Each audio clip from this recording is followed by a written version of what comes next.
ಕಡೆ ಸ್ವಲ್ಪ ಸಮಯ ದೇವರ ವಾಕ್ಯವನ್ನು ಗಮನ ಕೇಳಿಸ್ಕೊಳ್ಳಿಕ್ಕೆ ನೀವು ಮನಸ್ಕೊಳ್ಬೇಕು. ಓಕೆ, ತೀತನ ಬರೆದ ಪತ್ರಿಕೆ 3ನೇ ಅಧ್ಯಾಯ 5ನೇ ವಚನವನ್ನು ನಾವು ಓದಿಕೊಳ್ಳೋಣ. ತೀತನ ಬರೆದ ಪತ್ರಿಕೆ. ನಾವು ಮಾಡಿದ ಪುಣ್ಯ ಕ್ರಿಯೆಗಳ ನಿಮಿತ್ತದಿಂದಲ್ಲ, ಆತನ ಕರುಣೆಯಿಂದಲೇ ಪುನರ್ಜನ್ಮವನ್ನು ಚೂಸುವ ಸ್ನಾನದ ಮೂಲಕವಾಗಿಯೂ ಪವಿತ್ರಾತ್ಮನು ನಮ್ಮಲ್ಲಿ ನೂತನ ಸ್ವಭಾವವನ್ನು ಉಂಟು ಮಾಡುವುದರ ಮೂಲಕವಾಗಿಯೂ ಆತನು ನಮ್ಮನ್ನು ರಕ್ಷಿಸಿದನು. ನಾವು ನಮ್ಮ ರಕ್ಷಕನಾದ ಯೇಸು ಕ್ರಿಸ್ತನ ಕೃಪೆಯಿಂದ ನೀತಿವಂತರೆಂದು ನಿರ್ಣಯಿಸಲ್ಪಟ್ಟು ನಿತ್ಯ ಜೀವದ ನಿರೀಕ್ಷೆಯನ್ನು ಪಡೆದು ಅದಕ್ಕೆ ಬಾಧ್ಯರಾಗುವಂತೆ ದೇವರು ಆತನ ಮೂಲಕ ಪವಿತ್ರಾತ್ಮನನ್ನು ನಮ್ಮ ಮೇಲೆ ಸಮೃದ್ಧಿಯಾಗಿ ಸುರಿಸಿದನು. ಆಮೆನ್. ಓಕೆ, 5ನೇ ವಚನ ಮಾತ್ರ ಓದಿ ಬಿಡಪ್ಪ, ಸಾಕು. 5ನೇ ವಚನ ಮಾತ್ರ, 3-5 ಮಾತ್ರ ಓದಿ, ನಾನು ಜಾಸ್ತಿ ಓದಿ. ನಾವು ಮಾಡಿದ ಪುಣ್ಯ ಕ್ರಿಯೆಗಳ ನಿಮಿತ್ತದಿಂದಲ್ಲ, ಆತನ ಕರುಣೆಯಲ್ಲಿಯೇ ಪುನರ್ಜನ್ಮವನ್ನು ಸೂಚಿಸುವ ಸ್ಥಾನದ ಮೂಲಕವಾಗಿಯೂ ಪವಿತ್ರಾತ್ಮನು ನಮ್ಮಲ್ಲಿ ನೂತನ ಸ್ವಭಾವವನ್ನು ಉಂಟು ಮಾಡುವುದರ ಮೂಲಕವಾಗಿ ಅದನ್ನೇನ್ ಮಾಡಿ ನಮ್ಮನ್ನು ರಕ್ಷಿಸಿದನು. ಆಮೆನ್. ಓಕೆ, ಕಣ್ಮುಚ್ಚೋಣ. ಓದಿರೋ ಭಾಗಕ್ಕ ನಾನು ನಿಮ್ಮ ನೆನಪು ಮಾಡ್ತೀನಿ. ನನ್ನಲ್ಲಿ ಪವಿತ್ರಾತ್ಮನು ಇದ್ರೆ ಏನ್ ಗುರುತು ಅನ್ನುವಂತ ಭಾಗದಿಂದ ವಾಕ್ಯ ಕೇಳಿಸ್ಕೊಂಡು ಎಲ್ಲ ನಮ್ಮ ಸಂಗಡ ಹೇಳ್ಬೋದು. ನೀವು ಕೂಡ ಈ ಕಡೆ ನೋಡ್ರಿ, ನನ್ನಲ್ಲಿ ಪವಿತ್ರಾತ್ಮನು ಇದ್ರೆ ಏನು ಗುರುತು ಅಂತ ಆ ವಾಕ್ಯ ಅಂಶಕ್ಕೆ ನೀವು ಅದನ್ನ ಮನಸ್ಸಲ್ಲಿ ಇಟ್ಕೊಂಡು ವಾಕ್ಯ ಕೇಳಿದ್ರೆ ನಾನು ಹೇಳೋ ಪ್ರತಿ ಭಾಗ ನಿಮ್ಗೆ ಅರ್ಥ. ಎದಕ್ಕಂದ್ರೆ ಈ ಪ್ರಪಂಚದಲ್ಲಿ ನಾವು ನೋಡ್ತು ಮಾಡ್ತೀವಿ, ಆ ಪವಿತ್ರಾತ್ಮ ನಮ್ಮಲ್ಲಿ ಇದನ್ನ ಅನ್ನೋದಕ್ಕೆ ಗುರುತೇ ಇಲ್ಲ. ಏನ್ ಗುರುತು ತೋರಿಸ್ಬೋದು ನಾವು ಈ ಭೂಮಿ ಮೇಲೆ? ನನ್ನಲ್ಲಿ ಪವಿತ್ರಾತ್ಮನ ಅನ್ನೋದಕ್ಕೆ ಗುರುತು ಏನು? ಮೊನ್ನೆ ಅಹಮದಾಬಾದ್ ನಲ್ಲಿ MBBS ಓದ್ತಾ ಇರುವಂತ ಹಾಸ್ಟೆಲ್ ಮೇಲೆ ಟೇಕ್ ಆಫ್ ಆದ ವಿಮಾನ 5 ನಿಮಿಷಕ್ಕೆ ಹೋಗಿ ಅದರ ಮೇಲೆ ಬ್ಲಾಸ್ಟ್ ಆದಾಗ ವಿಮಾನದಲ್ಲಿರುವಂತ 241 ಜನ, ಆ MBBS ಓದಿರುವಂತ ಆ ಡಾಕ್ಟರ್ಸ್, ನರ್ಸಿಂಗ್ ಮಾಡ್ತಿರುವಂತ ಯವನಸ್ಥರು, ಅವರು ಒಂದ್ ಸ್ವಲ್ಪ ಜನ, ಸುಮಾರು 270 ಜನಕ್ಕಿಂತ ಹೆಚ್ಚು ಮರಣ ಹೊಂದಿದ್ರು. ಅವರು ಹೆಂಗಾಗಿದ್ರು ಅಂದ್ರೆ ಸುಟ್ಟು ಬೂದಿ ಮಸಿ ಒಂದು ಒಗ್ಗತರ ಆಗಿದ್ರು ಮಾತು. ಇವ್ರು ಯಾರು ಅಂತ ಗುರ್ತಿಡಕ್ ಕೂಡ ಆಗಲ್ಲ, ಆ ರೀತಿಯಾಗಿ ಅವ್ರು ಆಗಿದ್ರು ಮಾತು. ಮತ್ತೆ ಅವ್ರ ಸಂಬಂಧಿಕರು ಬಂದು ನಮ್ಮ ಬಾಡಿನ, ನಮ್ಮ ಮನುಷ್ಯನ ಕೊಡದಾಗ ಅವ್ರ ಮುಖ ಗುರುತಿಸ್ಲಿಕ್ಕೆ ಆಗಿಲ್ಲ ಮಾತು. ಅವ್ರ ಬಣ್ಣ ಗುರುತಿಸ್ಲಿಕ್ಕೆ ಆಗಲ್ಲ, ಅವ್ರು ಹಾಕೊಂಡಿರೋ ಬಟ್ಟೆ ಗುರುತಿಸ್ಲಿಕ್ಕೆ ಆಗಲ್ಲ. ಯಾಕಂದ್ರೆ ಎಲ್ಲ ಸುಟ್ಟು ಕರಕಲಾಗಿಬಿಟ್ಟಿತ್ತು. ಅವಾಗ ಡಾಕ್ಟರ್ಗಳು ಏನ್ ಮಾಡ್ತಂದ್ರೆ ಅವ್ರ DNA ತಗೊಂಡು ಬ್ಲಡ್ ಪರೀಕ್ಷೆ ಮಾಡಿ, ಮತ್ತೆ ಯಾರಾದ್ರೂ ಬಂದಿದ್ರು ಅವ್ರದ್ದು ಬ್ಲಡ್ ತಗೊಂಡು ಅವ್ರ DNA ಪರೀಕ್ಷೆ ಮಾಡಿ, ಓ ಇವರು ನಿಮಗೆ ಸಂಬಂಧಪಟ್ಟರು ಅಂತೇಳಿ ಹಂಗ ಗುರುತು ಮಾಡಿ ಅನೇಕ ಸತ್ತು ಹೋಗಿರುವನ್ನ ಅವ್ರ ಮನೆಗೆ ಕೊಡುವಾಗ ಅವರು ಭೂಸ್ಥಾಪನೆ ಕಾರ್ಯಕ್ರಮ ಮಾಡಿಕೊಂಡಿರ್ತಾರೆ. ಇನ್ನೂ ಕೆಲವು DNA ಪರೀಕ್ಷೆ ನಡೀತಾ ಇದೆ, ಇನ್ನೂ ಕೆಲವು ಬಾಡಿ ಹೋಗಿಲ್ಲ ನಾವು ಹುಡುಗಿ. ಅಂದ್ರೆ ನಾನು ಏನ್ ಹೇಳಲಿಕ್ಕೆ ಇದನ್ನ ಹೇಳ್ತಾನೆ ಅಂತಂದ್ರೆ, ನಿನ್ನಲ್ಲಿ ಪವಿತ್ರಾತ್ಮ ಇದ್ದಾನೆ ಅನ್ನೋದಕ್ಕೆ ಏನ್ ಗುರುತು? ಎದಕ್ಕಂದ್ರೆ ಅವರು DNA ಪರೀಕ್ಷೆ ಮಾಡುವಾಗ ಹೌದು ಇದು ನನ್ನ ಮಗ, ಹೌದು ಇವರು ನನ್ನ ಗಂಡ, ಹೌದು ಇವರು ನನ್ನ ತಂದೆ, ಇವರು ನನ್ನ ತಾಯಿ ಅಂತ ಹೇಳಿ ಗುರುತಿಡಿದ್ರು. ಎದರಿಂದ? DNA ಪರೀಕ್ಷೆ ಮಾಡೋದ್ರಿಂದ, ರಕ್ತ ಪರೀಕ್ಷೆ ಮಾಡೋದ್ರಿಂದ. ಮತ್ತೆ ನನ್ನಲ್ಲಿ ಪವಿತ್ರಾತ್ಮನ ಇದೆ ಅಂತ ಹೇಳಿ ಏನ್ ಗುರುತು? ಇವಾಗ ಭೂಮಿ ಮೇಲೆ ಓದ್ತಾ ಇದಾರೆ ಅಂತಂದ್ರೆ ಅವ್ರಿಗೆ ಒಂದು ಸಿಂಬಲ್ ಕೊಡಲ್ಪಡತ್ತೆ, ಅವ್ರಿಗೆ ಒಂದು ಅಧಿಕಾರ ಕೊಡಲ್ಪಡತ್ತೆ. ಅವರು ಯೂನಿಫಾರ್ಮ್ ಆಗ್ಲಿ, ಅವ್ರಿಗೆ ಕೊಡುವಂತ ಒಂದು ಐಡೆಂಟಿಟಿ ಕಾರ್ಡ್ ಆಗ್ಲಿ, ಇವರು ಇದಕ್ಕೆ ಸಂಬಂಧಪಟ್ಟಿರುವವರು ಅಂತ ಹೇಳಿ ಒಂದು ಅವರಿಗೆ ಗುರುತು ಕೊಡ್ತದ ಮಾತು ಭಾರತ ದೇಶ. ಆದ್ರೆ ದೇವರ ನಂಬಿಕೆ ಮೇಲೆ, ಯೇಸು ಕ್ರಿಸ್ತ ನಂಬಿಕೆ ಮೇಲೆ, ಪಾಪಕ್ಕೆ ಪಶ್ಚಾತ್ತಾಪ ಪಟ್ಟ ಮೇಲೆ, ಮಾರು ಮನಸ್ಸು ಮೇಲೆ, ದೀಕ್ಷಾಸ್ನಾನ ತೆಗೆದುಕೊಂಡ ಮೇಲೆ ಪವಿತ್ರ ಆತ್ಮನು ನಮ್ಮಲ್ಲಿ ಇದ್ದಾನೆ ಅನ್ನುವುದಕ್ಕೆ ಗುರುತು ಏನು? ಹಲ್ಲೆಲೂಯಾ. ಒಬ್ಬ ಗಂಡನಿಗೆ ಹೆಂಡತಿ ಗುರುತು ಏನು ಅಂತ ಹೇಳಿದ್ರೆ ನಮ್ಮ ಭಾರತ ದೇಶ ಸಂಪ್ರದಾಯ ಏನ್ ತೋರಿಸುತ್ತೆ ಹೇಳ್ರಿ? ತಾಳಿ ತೋರಿಸುತ್ತೆ. ಪುರುಷನಿಗೆ ಕೂಡ ಮದುವೆ ಆಗೈತಾ ಅನ್ನೋದಕ್ಕೆ ಪುರುಷನಿಗೆ ಗುರುತಾ ರಿಂಗು. ಅದಕ್ಕೋಸ್ಕರ ಮ್ಯಾರೇಜ್ ಆಗಿರುವ ಪ್ರತಿಯೊಬ್ಬರು ಅದು ಬೆಳ್ಳಿಗೋ ಹಿತ್ತಾಳಿಗೋ ಬಂಗಾರದ ಯಾವುದೋ ಒಂದು ರಿಂಗ್ ಇಟ್ಕೋಬೇಕು. ఎందుకంದ್ರೆ ಕ್ರೈಸ್ತರು ಮಾರ್ಪಡಿಸೋದು ಏನು ಹೇಳ್ರಿ? ಉಂಗುರ. ಇಲ್ಲ ಬಹಳ ಜನ ಬೈಬಲ್ ಮಾರ್ಪಡಿಸ್ತಾರೆ. ನೀವು ಇಟ್ಕೊಳ್ಳಿಲ್ಲ ಅಂದ್ರೆ ನಿಮ್ಗೊಂದು ಏನ್ ಹೇಳ, ಅತ್ತೆ ಮಾವರು ಏನ್ ಕೊಡ್ತಾರ ಗೊತ್ತಾ? ಹುಡುಗರಿಗೆ ಏನ್ ಕೊಡ್ತಾರ? ಅದು ತಂದೆ ತಾಯಿ ಕೊಡಕ್ಕಲ್ಲ. ಯಾಕೆ ಕೊಡ್ತಾರೆ ಹೇಳು? ಯಾಕೆ ಕೊಡ್ತಾರ? ಅತ್ತೆ ಮಾವ, ಹೌದಲ್ಲ? ಅದಕ್ಕೋಸ್ಕರ ರಿಂಗು ಬಹಳ ಇಂಪಾರ್ಟೆಂಟ್. ಮದುವೆ ಆಗೈತೆ ನಾನು ಗುರುತು. ಅಲ್ಲಿ ಏನ್ ಗುರುತು ನಿನ್ನಲ್ಲಿ ಪವಿತ್ರಾತ್ಮ ಇದ್ದರೆ ಏನ್ ಗುರುತು? ಹೆಂಗ್ ತೋರಿಸ್ತಿ ಹೆಸರಿ? ನನ್ ಪವಿತ್ರಾತ್ಮನ ನನ್ನಲ್ಲಿ ಎದರಂತ ಹೆಂಗ್ ತೋರಿಸ್ವಿ? ಸಿಟ್ಟು ಬಂದ್ರೆ ತೋರಿಸ್ಬೋದು, ಅಷ್ಟೆಲ್ಲ ಕಥೆ ಹೊರಟ ತೋರಿಸ್ಬೋದು. ನಾನು ಹಲ್ಲೆಲೂಯಾ. ಸಿಟ್ಟು ಬಂದ್ರೆ ನಾನು ತೋರಿಸ್ಬೋದು. ಯಾಕಂದ್ರೆ ನಾನು ಒಬ್ಬರನ್ನ ಗದರಿಸುವಾಗ, ಬೈಯುವಾಗ, ಇಲ್ಲ ನಾನು ಜೋರ ಅಳಿಸುವಾಗ, ಇಲ್ಲ ಜೋರ ಶಬ್ದ ಮಾಡುವಾಗ, ನಾನ್ ಶಬ್ದ ಮಾಡಿದ್ರೆ ಪಕ್ಕದಲ್ಲಿರೋ ಸಾಮಾನ್ಯ ಶಬ್ದ ಮಾಡುವಾಗ ತೋರಿಸ್ಬೋದು. ಏನ್ ಬಂದಿದ್ರೆ ಇನ್ನೊಂದ್ ಸ್ವಲ್ಪ ಜಾಸ್ತಿ ಮಾಡಿದ್ರೆ ಬೀಪಿ ಜಾಸ್ತಿ ಆಗುತ್ತೆ, ಯಾರು ಮಾತಾಡ್ತಾರೆ. ಹಲ್ಲೆಲೂಯಾ. ಮತ್ತೆ ನನ್ನಲ್ಲಿ ಪವಿತ್ರಾತ್ಮ ಅದನ್ನೋದಕ್ಕೆ ಏನ್ ಗುರ್ತು? ಏನಣ್ಣ ಯಾವತ್ತಿನ ಕ್ವಶನ್ ಇವತ್ತು ಕೇಳ್ತಿ? ದೇವ್ರ ನಂಬಿಕೆ 10 ವರ್ಷ ಆಯ್ತು, 5 ವರ್ಷ ಆಯ್ತು, ಇನ್ನೂ ಪವಿತ್ರಾತ್ಮ ಅದನ್ನೆಲ್ಲ ಹೆಂಗ ಗುರ್ತು ತೋರ್ಸ್ಕೋಣ? ಹೆಂಗ್ ತೋರ್ಸೋಣ ನಿನಗೆ? ಅಂಜಿನಾಗಿ ನಾನು ಕೇಳ್ತಂತೆ, ರಾಮ ಇಲ್ಲೇ ನನಗೆ ಹೇಳೋದು. ಹಲೋ, ಅಂಜನೇಯ ಅಂತಂದ್ರೆ ಇಲ್ಲಿ ಯಾರು ಹೆಸರು ಕೇಳಿರೋದಲ್ಲ, ರಾಮಾಯಣದಲ್ಲಿ ಇರುವ ಅಂಜನೇಯ ಅಂತ ಹೇಳ್ತೇನೆ. ರಾಮ ಬಹಳ ಭಕ್ತಿವಂತಲ್ಲ, ಏನು ಅಂಜನೇಯ ಇಲ್ಲೇ ರಾಮ ತೋರ್ಸಂತೆ. ಹೆಂಗ್ ತೋರ್ಸಂತೆ? ಏನೇ ಭಕ್ತು ತೋರ್ಸಂತೆ. ನೋಡು ನನ್ನೊಳಗೆ ಯಾರದಲ್ಲ? ಮತ್ತೆ ನಿನ್ನೊಳಗೆ ಪವಿತ್ರಾತ್ಮ ಅಂತ ನೀನು ಹೆಂಗ್ ತೋರಿಸ್ತಿ ಜನರಿಗೆ? ಪವಿತ್ರ ಆತ್ಮನು ನನ್ನ ಒಳಗಿದ್ದಾನೆ ಅನ್ನೋದಕ್ಕೆ ಗುರುತೇನು ಅಂತಂದ್ರೆ ಕೆಲವು ವಿಷಯಗಳನ್ನ ನಾನು ವಾಕ್ಯದಿಂದ ತೋರಿಸ್ತೀನಿ. ನೀವು ಅದನ್ನ ಗಮನವಿಟ್ಟು ಕೇಳಿಸ್ಕೊಳ್ರಿ. ಈ ವಾಕ್ಯ ಅಂತ ಕಂಪಲ್ಸರಿ ಪರಿಶುದ್ಧಾತ್ಮನ ಗುರುತುಗಳು ಬೈಬಲ್ ಅಲ್ಲಿ ಅದ್ಭುತವಾಗಿ ಬರ್ತಿದ್ದ ಮಾತು. ನೋಡ್ರಿ, ಓದಿರುವ ಭಾಗನ ನಾನು ನಿಮಗೆ ತೋರಿಸ್ತೀನಿ. ಪೌಲನು ಏನ್ ಹೇಳ್ತಾನೆ ತೀತನಿಗೆ, ನೋಡ್ರಿ, ನಮ್ಮಲ್ಲಿ ಪವಿತ್ರಾತ್ಮ ಇದ್ರೆ ಮೊಟ್ಟ ಮೊದಲನೇದಾಗಿ 5ನೇ ವಚನದಲ್ಲಿ ಹೇಳ್ತಾನೆ, ನಾವು ಮಾಡಿದ ಪುಣ್ಯ ಕ್ರಿಯೆಗಳ ನಿಮಿತ್ತದಿಂದಲ್ಲ, ಆತನ ಕರುಣೆಯಲ್ಲಿ ಪುನರ್ಜನ್ಮವನ್ನು ಸೂಚಿಸುವ ಸ್ನಾನದ ಮೂಲಕವಾಗಿಯೇ ಪವಿತ್ರಾತ್ಮನು ನಮ್ಮಲ್ಲಿ ಏನ್ ಮಾಡ್ತಾನ? ನನ್ನಲ್ಲಿ ಪವಿತ್ರಾತ್ಮ ಅದರ ಅನ್ನೋದಕ್ಕೆ ಗುರುತೆ ಏನ್ ಹೇಳಿ ಇವಾಗ? ನೂತನ ಸ್ವಭಾವ. ಚಮಳ ತಗೊಂಡೆಲ್ಲ ನನ್ನಲ್ಲಿ ಪವಿತ್ರಾತ್ಮ ಅದರ, ನನ್ನಲ್ಲಿ ಪರಿಶುದ್ಧಾತ್ಮ ಅದರ, ನಾನು ಆತ್ಮಭರಿತನಾಗಿದ್ದೇನೆ ಅನ್ನೋದಕ್ಕೆ ಗುರುತೆ ಏನು? ನಿನ್ ಸ್ವಭಾವ ನೂತನ ಸ್ವಭಾವ. ನೂತನ ಸ್ವಭಾವ ಯಾರಲ್ಲಿ ಇರ್ತದಂತಂದ್ರೆ, ಪವಿತ್ರಾತ್ಮ ಇವರಲ್ಲಿ ಇದ್ದಾನೆ, ಈ ಮಗನಲ್ಲಿ ಇದ್ದಾನೆ, ಈ ಮಗಳಲ್ಲಿ ಇದ್ದಾನೆ, ಈ ಸ್ತ್ರೀಯಲ್ಲಿ ಇದ್ದಾನೆ ಪವಿತ್ರಾತ್ಮನು, ಈ ಯವನಸ್ಥನಲ್ಲಿ ಇದ್ದಾನೆ. ಇದ್ದಕ್ಕೋಸ್ಕರವೇ ಏನಾಗ್ಯಾನ? ನೂತನ ಸೃಷ್ಟಿಯಾಗ್ಯಾನ, ಮಾತು ನೂತನ ಸ್ವಭಾವ ಆಗ್ಯಾನ, ನೂತನ ಮನಸ್ಸು ಹೊಂದಿಕೊಂಡನ, ನೂತನ ಹೃದಯವನ್ನು ಹೊಂದಿಕೊಂಡನ. ಹಳೇದು ಹೋಗೈತಿ, ಹೊಸದು ಬಂದ. ಕೈ ಎಲ್ಲ ಜೋರ ಅಲ್ಲಿ ಹಳೇದು ಇಲ್ಲ, ಹೊಸದು ಬಂದಿದ್ದಕ್ಕೋಸ್ಕರವೇ ಪವಿತ್ರಾತ್ಮನು ಇದ್ದಾನೆ ಅನ್ನೋದಕ್ಕೆ ಗುರುತು ನೂತನ ಸ್ವಭಾವ. ಎಲ್ಲ ಗಮನ ಕೇಳಿಸ್ಕೊಳ್ರಿ. ನೂತನ ಸ್ವಭಾವವನ್ನು ದೇವರು ಹೆಂಗ ನಿರ್ಮಾಣ ಮಾಡ್ತಾನೆ ಅಂತ ಹೇಳ್ತಾನೆ ಮಾತು. ರೋಮ 12:2 ಓದು ಸಾರಿ. ರೋಮ 12:2 ಓದುವಂತವ್ರು ಚೆಕ್ ಮಾಡ್ಬೋದ್ರಪ್ಪ.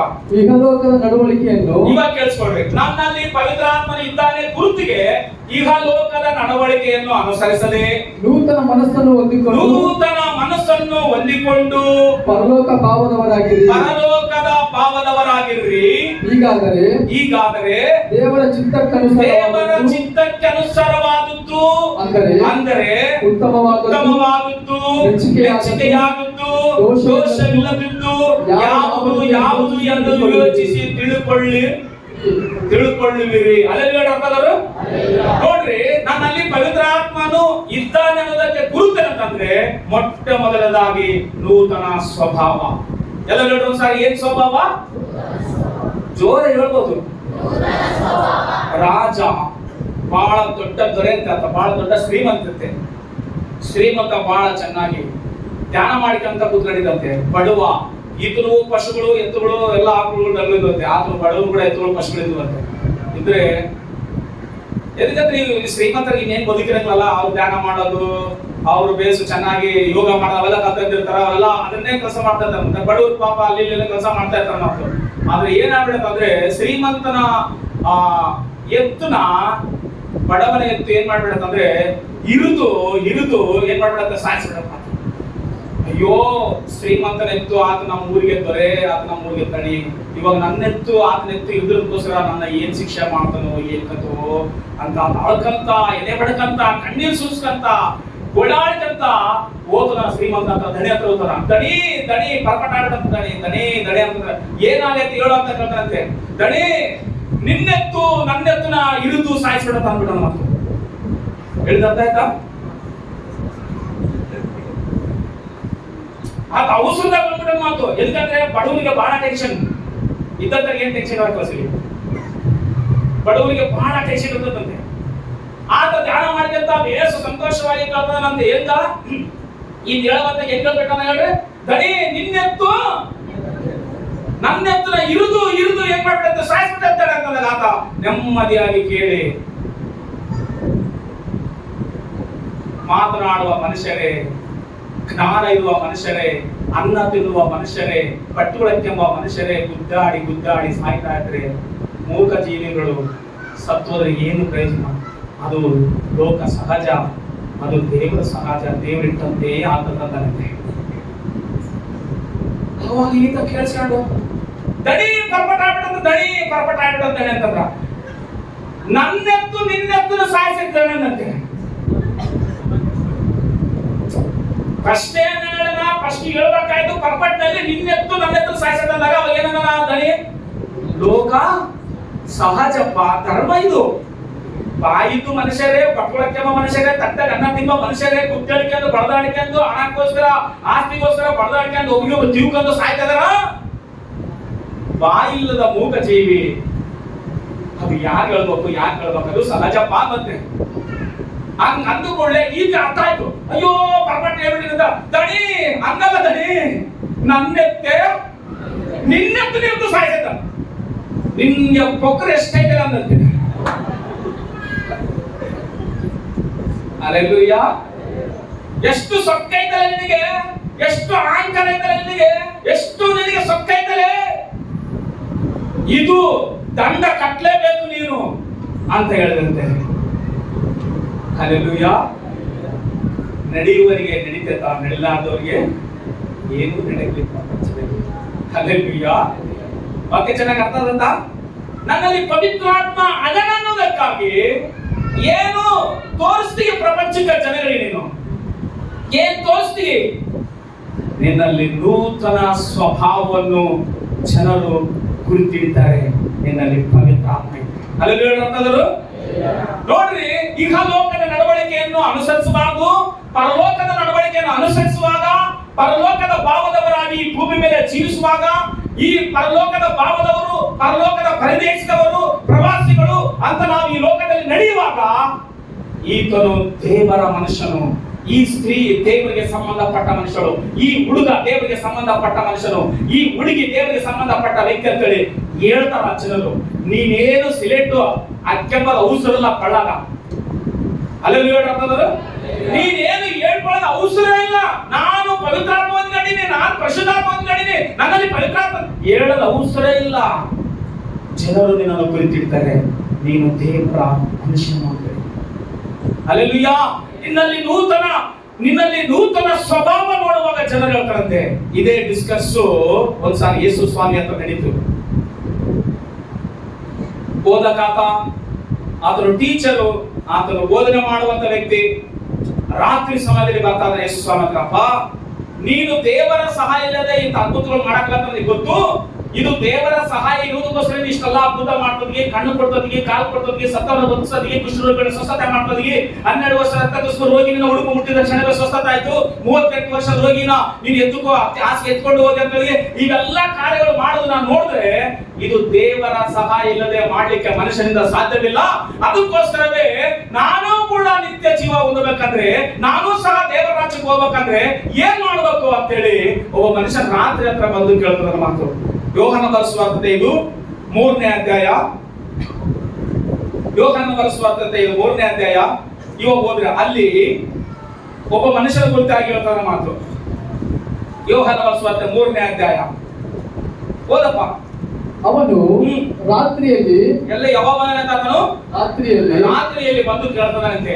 ಯೇಸುವಿನ ಬಳಿಗೆ ಬಂದು ಆತನಿಗೆ ಗುರುವೇ ನೀನು ದೇವರ ಕಡೆಯಿಂದ ಬಂದ ಬೋಧಕನೆಂದು ಬಲ್ಲೆವು. ಏನಂತ ನೀನು ಎಲ್ಲಿಂದ ಬಂದಿ ಅಂತ ಗೊತ್ತಾಯ್ತು ನನಗೆ. ದೇವರ ಕಡೆಯಿಂದ ಬಂದಿ ಅಂತ ನನಗೆ ಗೊತ್ತಾಗ್ಬಿಡ್ತು. ಯಾಕಂದ್ರೆ ನೀನು ಮಾಡುವ ಕಾರ್ಯಗಳನ್ನು ಯಾರ ಕೈಲ ಮಾಡಕ್ಕಾಗಲ್ಲ. ನೀರಿನ ಮೇಲೆ ನಡೀತಾ ಇದೀವಿ, 5 ರೊಟ್ಟಿ 2 ಮೇಲೆ 5 ಸಾವಿರ ಹಂಚ್ತಾ ಇದೀವಿ, ಸತ್ತೋಗಿರೋನ್ನ ಬದುಕಿಸ್ತೀವಿ. ಇವೆಲ್ಲ ಕಾರ್ಯಗಳು ಮಾಡ್ತಾ ಇದ್ರೆ ಇದು ಮನುಷ್ಯರ ಕೈ ಅಸಾಧ್ಯ, ಇದು ದೇವರ ಮಾತ್ರ ಮಾಡುವುದಕ್ಕೆ ಸಾಧ್ಯ. ಅದಕ್ಕೋಸ್ಕರವೇ ನಾನು ನಿನ್ನ ಹತ್ರ ಮಾತಾಡ್ಬೇಕು, ನನಗೆ ಸ್ವಲ್ಪ ಸಮಯ ಕೊಡಂತ ಹೇಳಿ ಮಾತಾಡ್ತಾನೆ ಮಾತು. ಹೌದಪ್ಪ, ನೀನು ಈ ಮಾಡುವಂತ ಸೂಚಕ ಕಾರ್ಯಗಳನ್ನು ಏನೆಲ್ಲ ಸೂಚನೆ ಕಾರ್ಯಗಳು ಮಾಡ್ತಾ ಇದೆಯೋ ದೇವರ ಸಹಾಯವಿಲ್ಲದೆ ಮಾಡುವುದು ಯಾರಿಂದಲೂ ಆಗದು ಎಂದು ಹೇಳಿದನು. ಅದಕ್ಕೆ ಯೇಸು ಹೇಳ್ತಾನೆ, ನಾನು ನಿನಗೆ ನಿಜ ನಿಜವಾಗಿ ಹೇಳ್ತಾನೆ, ಒಬ್ಬನು ಹೊಸದಾಗಿ ಹುಟ್ಟದಿದ್ದರೆ ಹೆಂಗ್ ಹುಟ್ಟಬೇಕಂತೆ? ಪವಿತ್ರಾತ್ಮನಕ್ಕೆ ಗುರುತಿನ ಕೈ ನಾನು ನೂತನ ಎಲ್ಲ ಹೇಳ್ರಿ. ಹಿಂದೆ ಕುಕ್ಕಂಡ್ರೆ ಕೂಡ ಹೇಳ್ಬೋದು. ಇನ್ನೊಂದು ಕತೆ ಹೇಳ ಬೇಡ, ಹೇಳ್ತಾರೆ ಹೇಳಿ. ಮತ್ತೆ ಏನು ನೂತನ ಸ್ವಭಾವ ಎಲ್ಲರೂ ನೂತನ ಸ್ವಭಾವ ಏನೈತೆ ಅನ್ನೋದಕ್ಕೆ ಗುರುತದು ನನ್ನಲ್ಲಿ ಪವಿತ್ರಾತ್ಮ ಅದನ ಅನ್ನೋದಕ್ಕಾಗಿ ನೂತನ ಸ್ವಭಾವ ಅಂತಂದ್ರೆ ಅರ್ಥ ಏನ್ ಗೊತ್ತಾ? ಹಳೇದು ಓಡಬೇಕು, ಅವಾಗ ನೂತನವಾದುದು ಬರ್ತದೆ. ಅಲ್ಲೆಲ್ಲೂಯಾ. ಹಳೇದು ಇಟ್ಕೊಂಡು ನನ್ನಲ್ಲಿ ನೂತನ ಐತಂದ್ರೆ 2 ಸೇರಿ ಗೊಬ್ಬಾಷಣೆ ಹೊಡಿತವ. ಅದಕ್ಕೋಸ್ಕರವೇ ಹೊಸಾದು ತುಂಬಬೇಕಂದ್ರೆ ಹಳೇದು ಓಡಿಡ್ಬೇಕು, ಹಂಗಾದ್ರೆ ಹೊಸಾದು ಸುವಾಸನೆ ಆಗಿ ಮಾರ್ಪಡ್ತಂತೆ. ಅಲ್ಲೆಲ್ಲೂಯಾ. ಇವಾಗ ಮುಂದಕ್ಕೆ ಹೋಗಪ್ಪ. ಒಬ್ಬನು ಹೊಸದಾಗಿ ಹುಟ್ಟದಿದ್ದರೆ ಅವನು ದೇವರ ರಾಜ್ಯವನ್ನು ಕಾಣಲಾರನು ಅಂತ ನಿಕೋದೇಮನು ಮತ್ತೆ ಮಾತಾಡ್ತಾನ. ಆತನನ್ನು ಮನುಷ್ಯನು ಮುದುಕನಾದ ಮೇಲೆ ಇವನ ಮುದುಕನಾಗ್ಬಿಟ್ಟಿನಿ, ನನಗೆ ವಯಸ್ಸಾಗ್ಬಿಟ್ಟೆ, ನನಗೆ 70 ವರ್ಷ, ನೀನ್ ನೋಡಿದ್ರೆ ಮತ್ತೆ ಹುಟ್ಟಂತದ್ವಿ, ಮತ್ತೆ ನನ್ನ ತಾಯಿ ಗರ್ಭದಲ್ಲಿ ಹೆಂಗಪ್ಪ ನಾನು ಸೇರೋದಂತ ಕ್ವಶನ್ ಕೇಳ್ತಾನ ಮಾತು. ಹೋದಪ್ಪ, ಮುದುಕನಾದ ಮೇಲೆ ಹುಟ್ಟುವುದು ಹೇಗೆ? ಮುದುಕನಾದ ಮೇಲೆ ಹೆಂಗಪ್ಪ ಹುಟ್ಟುತ್ತಾರೆ? ಅವನು ತನ್ನ ತಾಯಿಯ ಗರ್ಭದಲ್ಲಿ ಮತ್ತೆ ಸೇರ್ಬೇಕೇನು ಎಂದು ಕೇಳಿದನು. ಕೇಳಿದ್ದಕ್ಕೆ ಅದಕ್ಕೆ ಯೇಸು ಹೇಳ್ತಾನೆ, ನಾನು ನಿನಗೆ ನಿಜ ನಿಜವಾಗಿ ಹೇಳುತ್ತೇನೆ, ಒಬ್ಬನು ನೀರಿನಿಂದಲೂ, ಇಲ್ಲಿ ಕೇಳಿಸ್ಕೊಳ್ರಿ, ಒಬ್ಬನು ಹೆಂಗ್ ಹುಟ್ಟಬೇಕಂತೆ? ಒಬ್ಬನು ಹೊಸದಾಗಿ ಹುಟ್ಟಬೇಕಂದ್ರೆ ನೀರಿನಿಂದಲೂ ಆತ್ಮದಿಂದಲೂ ಹುಟ್ಟದಿದ್ದರೆ ದೇವರ ರಾಜ್ಯಕ್ಕೆ ಸೇರಲಾರನು ಅಂದರಂತೆ. ಅಲ್ಲಿ ಅರ್ಥದರು ಹೆಂಗ ಹೊಸದಾಗಿ ಹುಟ್ಟಲಿಕ್ಕೆ. ನಾನು ಮೊದಲೇ ಹೇಳಿದ್ದೇನು, ನನ್ನಲ್ಲಿ ಪವಿತ್ರಾತ್ಮ ಇದ್ದಾನೆ ಅನ್ನೋದಕ್ಕೆ ಗುರುತೇನು? ನೂತನ ಸ್ವಭಾವ ಬರ್ಬೇಕಂದ್ರೆ ನೋಡ್ಬೇಕು, ಇಹಲೋಕದ ನಡವಳಿಕೆ ಬಿಡ್ಬೇಕು. ಇಹಲೋಕದ ನಡವಳಿಕೆ ಬಿಟ್ಟಿರೋದಕ್ಕೆ ಗುರುತೇನು? ನೀರಿನ ದೀಕ್ಷಾಸ್ನಾನ ತಾಂಡಿರಲ್ಲ. ಅಲ್ಲೆಲ್ಲ ಹೇಳ್ತಾರೆ ದೀಕ್ಷಾಸ್ನಾನ ತಗೊಂಡಿರ ಎಲ್ಲರೂ ತಗೊಂಡ್ಲಾರ್ದಲ್ಲಿ ಹೇಳ್ರಿ, ನನ್ನ ಹೆಸರು ದೀಕ್ಷಾಸ್ನಾನ ತಗೊಂಡಿಲ್ಲ ನಮ್ಮವರು, ದೀಕ್ಷಾಸ್ನಾನ ತಗೊಂಡಿಲ್ಲ ಅನ್ನೋರು ಮದುವೆ ಅಂತ ತಗೊಂಬಂತೀರ, ಮಲೆ ತಗೊಂಡು ಕಾಯ್ಕೆ ಅಂತೀರ್ರಿ, ಯಾರಿಗಂತ ಹೋಗೋದು ಗೊತ್ತಿಲ್ಲ ಅಸಲಿ. ಅಲ್ಲೆಲ್ಲೂಯಾ. ಎದಕ್ಕಂದ್ರೆ ಯೇಸು ಕ್ರಿಸ್ತನನ್ನು ನಾವು ಯಾಕೆ ನಂಬೋದು ಗೊತ್ತಾ? ಈ ಲೋಕದ ಆಶೀರ್ವಾದಕ್ಕಾಗಲ್ಲ, ಈ ಲೋಕದ ಆಶೀರ್ವಾದಕ್ಕಾಗಿ ನಾವು ನಂಬಿಕೆ ಇದ್ರೆ ನಮ್ಗಿಂತ ನಂಬಿಕೊಳ್ಳಾದರೆ ಹೊರಗಡೆ ಚೆನ್ನಾಗದವ, ಕಾರುಗಳಿದಾವ, ಬೆಂಗಳೂರಿದಾವ, ಬಂಗಾರಗಳಿದಾವ, ಆಸ್ತಿಗಳಿದಾವ, ಮನೆಗಳ ಮೇಲೆ ಕರೆ ಕಟ್ತದ್ರ. ನಾವು ಈ ಲೋಕದ ಆಶೀರ್ವಾದಕ್ಕಾಗಿ ದೇವರು ನಂಬಿಕೆ ಇಡಿಲ್ಲ, ಪರಲೋಕದ ಆಶೀರ್ವಾದಕ್ಕಾಗಿ ನೂತನ ಸ್ವಭಾವವನ್ನು ಹೊಂದಿಕೊಂಡು ನೂತನವರಾಗಿ ಲೋಕದಲ್ಲಿ ಜೀವಿಸಿದ್ವಿ. ಯಾರಿಗೆ? ಕ್ರಿಸ್ತನಿಗಾಗಿ. ಅಷ್ಟೇ ಹೊರತಾಗಿ ದೀಕ್ಷಾಸ್ನಾನ ತಗೊಂಡ್ರೆ ನಮಗೆ ಮದುವೆ ಆಗ್ತಿಲ್ಲೋ, ದೀಕ್ಷಾಸ್ನಾನ ತಗೊಂಡ್ರೆ ನಮಗೆ ಉದ್ಯೋಗಗಳು ಬರ್ತಾಯಿಲ್ಲ ಅನ್ನೋದಕ್ಕಾಗಿ ನಾವು ನಂಬುವ ದೇವರನ್ನ. ಅಲ್ಲಿ ಹೇಳ್ತಾರೆ ಎದಕ್ಕಂದ್ರೆ ಈ ಲೋಕದಲ್ಲಿ ಯಾರು ಶಾಶ್ವತವಲ್ಲ. ಇವತ್ತೇ ಕಣ್ಣು ಮುಚ್ಚಿದ್ರೆ ನಾವು ಎಲ್ಲಿ ಕಣ್ಣು ತೆರೆಯುವಂತದ್ದು ಸತ್ಯನೇ ಯೇಸು ಕ್ರಿಸ್ತನ ಮಾತು. ಅದಕ್ಕೋಸ್ಕರ ಒಬ್ಬನು ಲೋಕವನ್ನೆಲ್ಲ ಸಂಪಾದನೆ ಮಾಡಿಕೊಂಡ್ರು ಇವತ್ತು ರಾತ್ರಿನೇ ಬಂದು ದೇವರು ನಿನ್ನ ಪ್ರಾಣವನ್ನು ಕೇಳಿದ್ರೆ ಈ ಲೋಕವೆಲ್ಲ ಸಂಪಾದನೆ ಮಾಡಿಕೊಂಡ್ರದು ಯಾರಿಗೆ ಕೊಡ್ತೀವಿ ಅಂತ ಹೇಳಿದ ಮಾತು. ಅಲ್ಲಿ ಹೇಳ್ತಾರೆ ಅದಕ್ಕೋಸ್ಕರವೇ ಮಾರು ಮನಸ್ಸು ಒಂದು ಎಂತಾಗ ದೀಕ್ಷಾಸ್ನಾನ ತಗೊಂಡ ಅಷ್ಟೇ. ಎದಕ್ಕಂದ್ರೆ ದೀಕ್ಷಾಸ್ನಾನ ತಗೊಂಡ್ಬಿಟ್ರೆ ಆ ಕಡೆಗೆ ಬರುವಂತ ಅಳಿಯ ದೀಕ್ಷಾಸ್ನಾನ ತಾಂತಿರತ್ತೆ ಬರ್ಬೇಕಲ್ಲ, ಹಂಗ ದೀಕ್ಷಾಸ್ನಾನ ತಗೊಂಡ್ರೆ ಅಳಿಗೆ ಕೊಟ್ಟೆ ತಿಪ್ಪು ಉಳ್ತದಾರ ಮಕ್ಕಳು. ಹಲೋ, ದೀಕ್ಷಾಸ್ನಾನ ತಗೊಂಡ ಅಳಿಯ, ಸಭೆಗೆ ಹೋದ ಅಳಿಯ, ವಾಕ್ಯ ಓದ ಅಳಿಯ, ವಾಕ್ಯ ಹೇಳ್ತಾನ ಅಳಿಯ, ಬೇಸು ಭಕ್ತಿ ಹೇಳಿದ ಅಳಿಯ ಅಂತ ಹೇಳೇ ಮೋಸ ಹೋಗ್ಬಿಟ್ಟಿವಿ ನಾವು. ಅಲ್ಲೆಲ್ಲೂಯ್ಯ. ಅಂದ್ರೆ ನಾವಂತಂದ್ರೆ ನಾನಂತ ಮತ್ತೆ ನೀವು ಇಸ್ರು ಬಂದ್ಬಿಟ್ಟಿಲ್ಲ, ನೀವು ಹಂಗ ಮಾಡ್ತೀರಿ. ನಾನು ಇಸ್ರು ಬಗ್ಗೆ ಹೇಳ್ತಾ ಇಲ್ಲ. ಬಹಳ ಜನ ದೀಕ್ಷಾಸ್ನಾನ ಅಂದಳ ಸೊಸೆ, ದೀಕ್ಷಾಸ್ನಾನ ತಗೊಂಡಳ ಸೊಸೆ, ದೀಕ್ಷಾಸ್ನಾನ ಅಂದಳ ಹಳಿ ಅಂತ ಹೇಳಿ ನಮಗೆ ಮಾಡಿಕೊಂಡು ಇಷ್ಟು ಕಟ್ಕೊಂಡು ಹೋಗಿ ತಿಪ್ಪಳು ಬಿಡ್ತದಾರ ಬಹಳ ಜನ. ಅರ್ಥದಲ್ಲಿ ಹೇಳ್ರಿ, ಹೌದಲ್ವಾ? ದೀಕ್ಷಾಸ್ನಾನ ತಗೊಂಡ್ರೆ ಸ್ಟಾರ್ಟ್ ಆಗ್ತದಂದ್ರ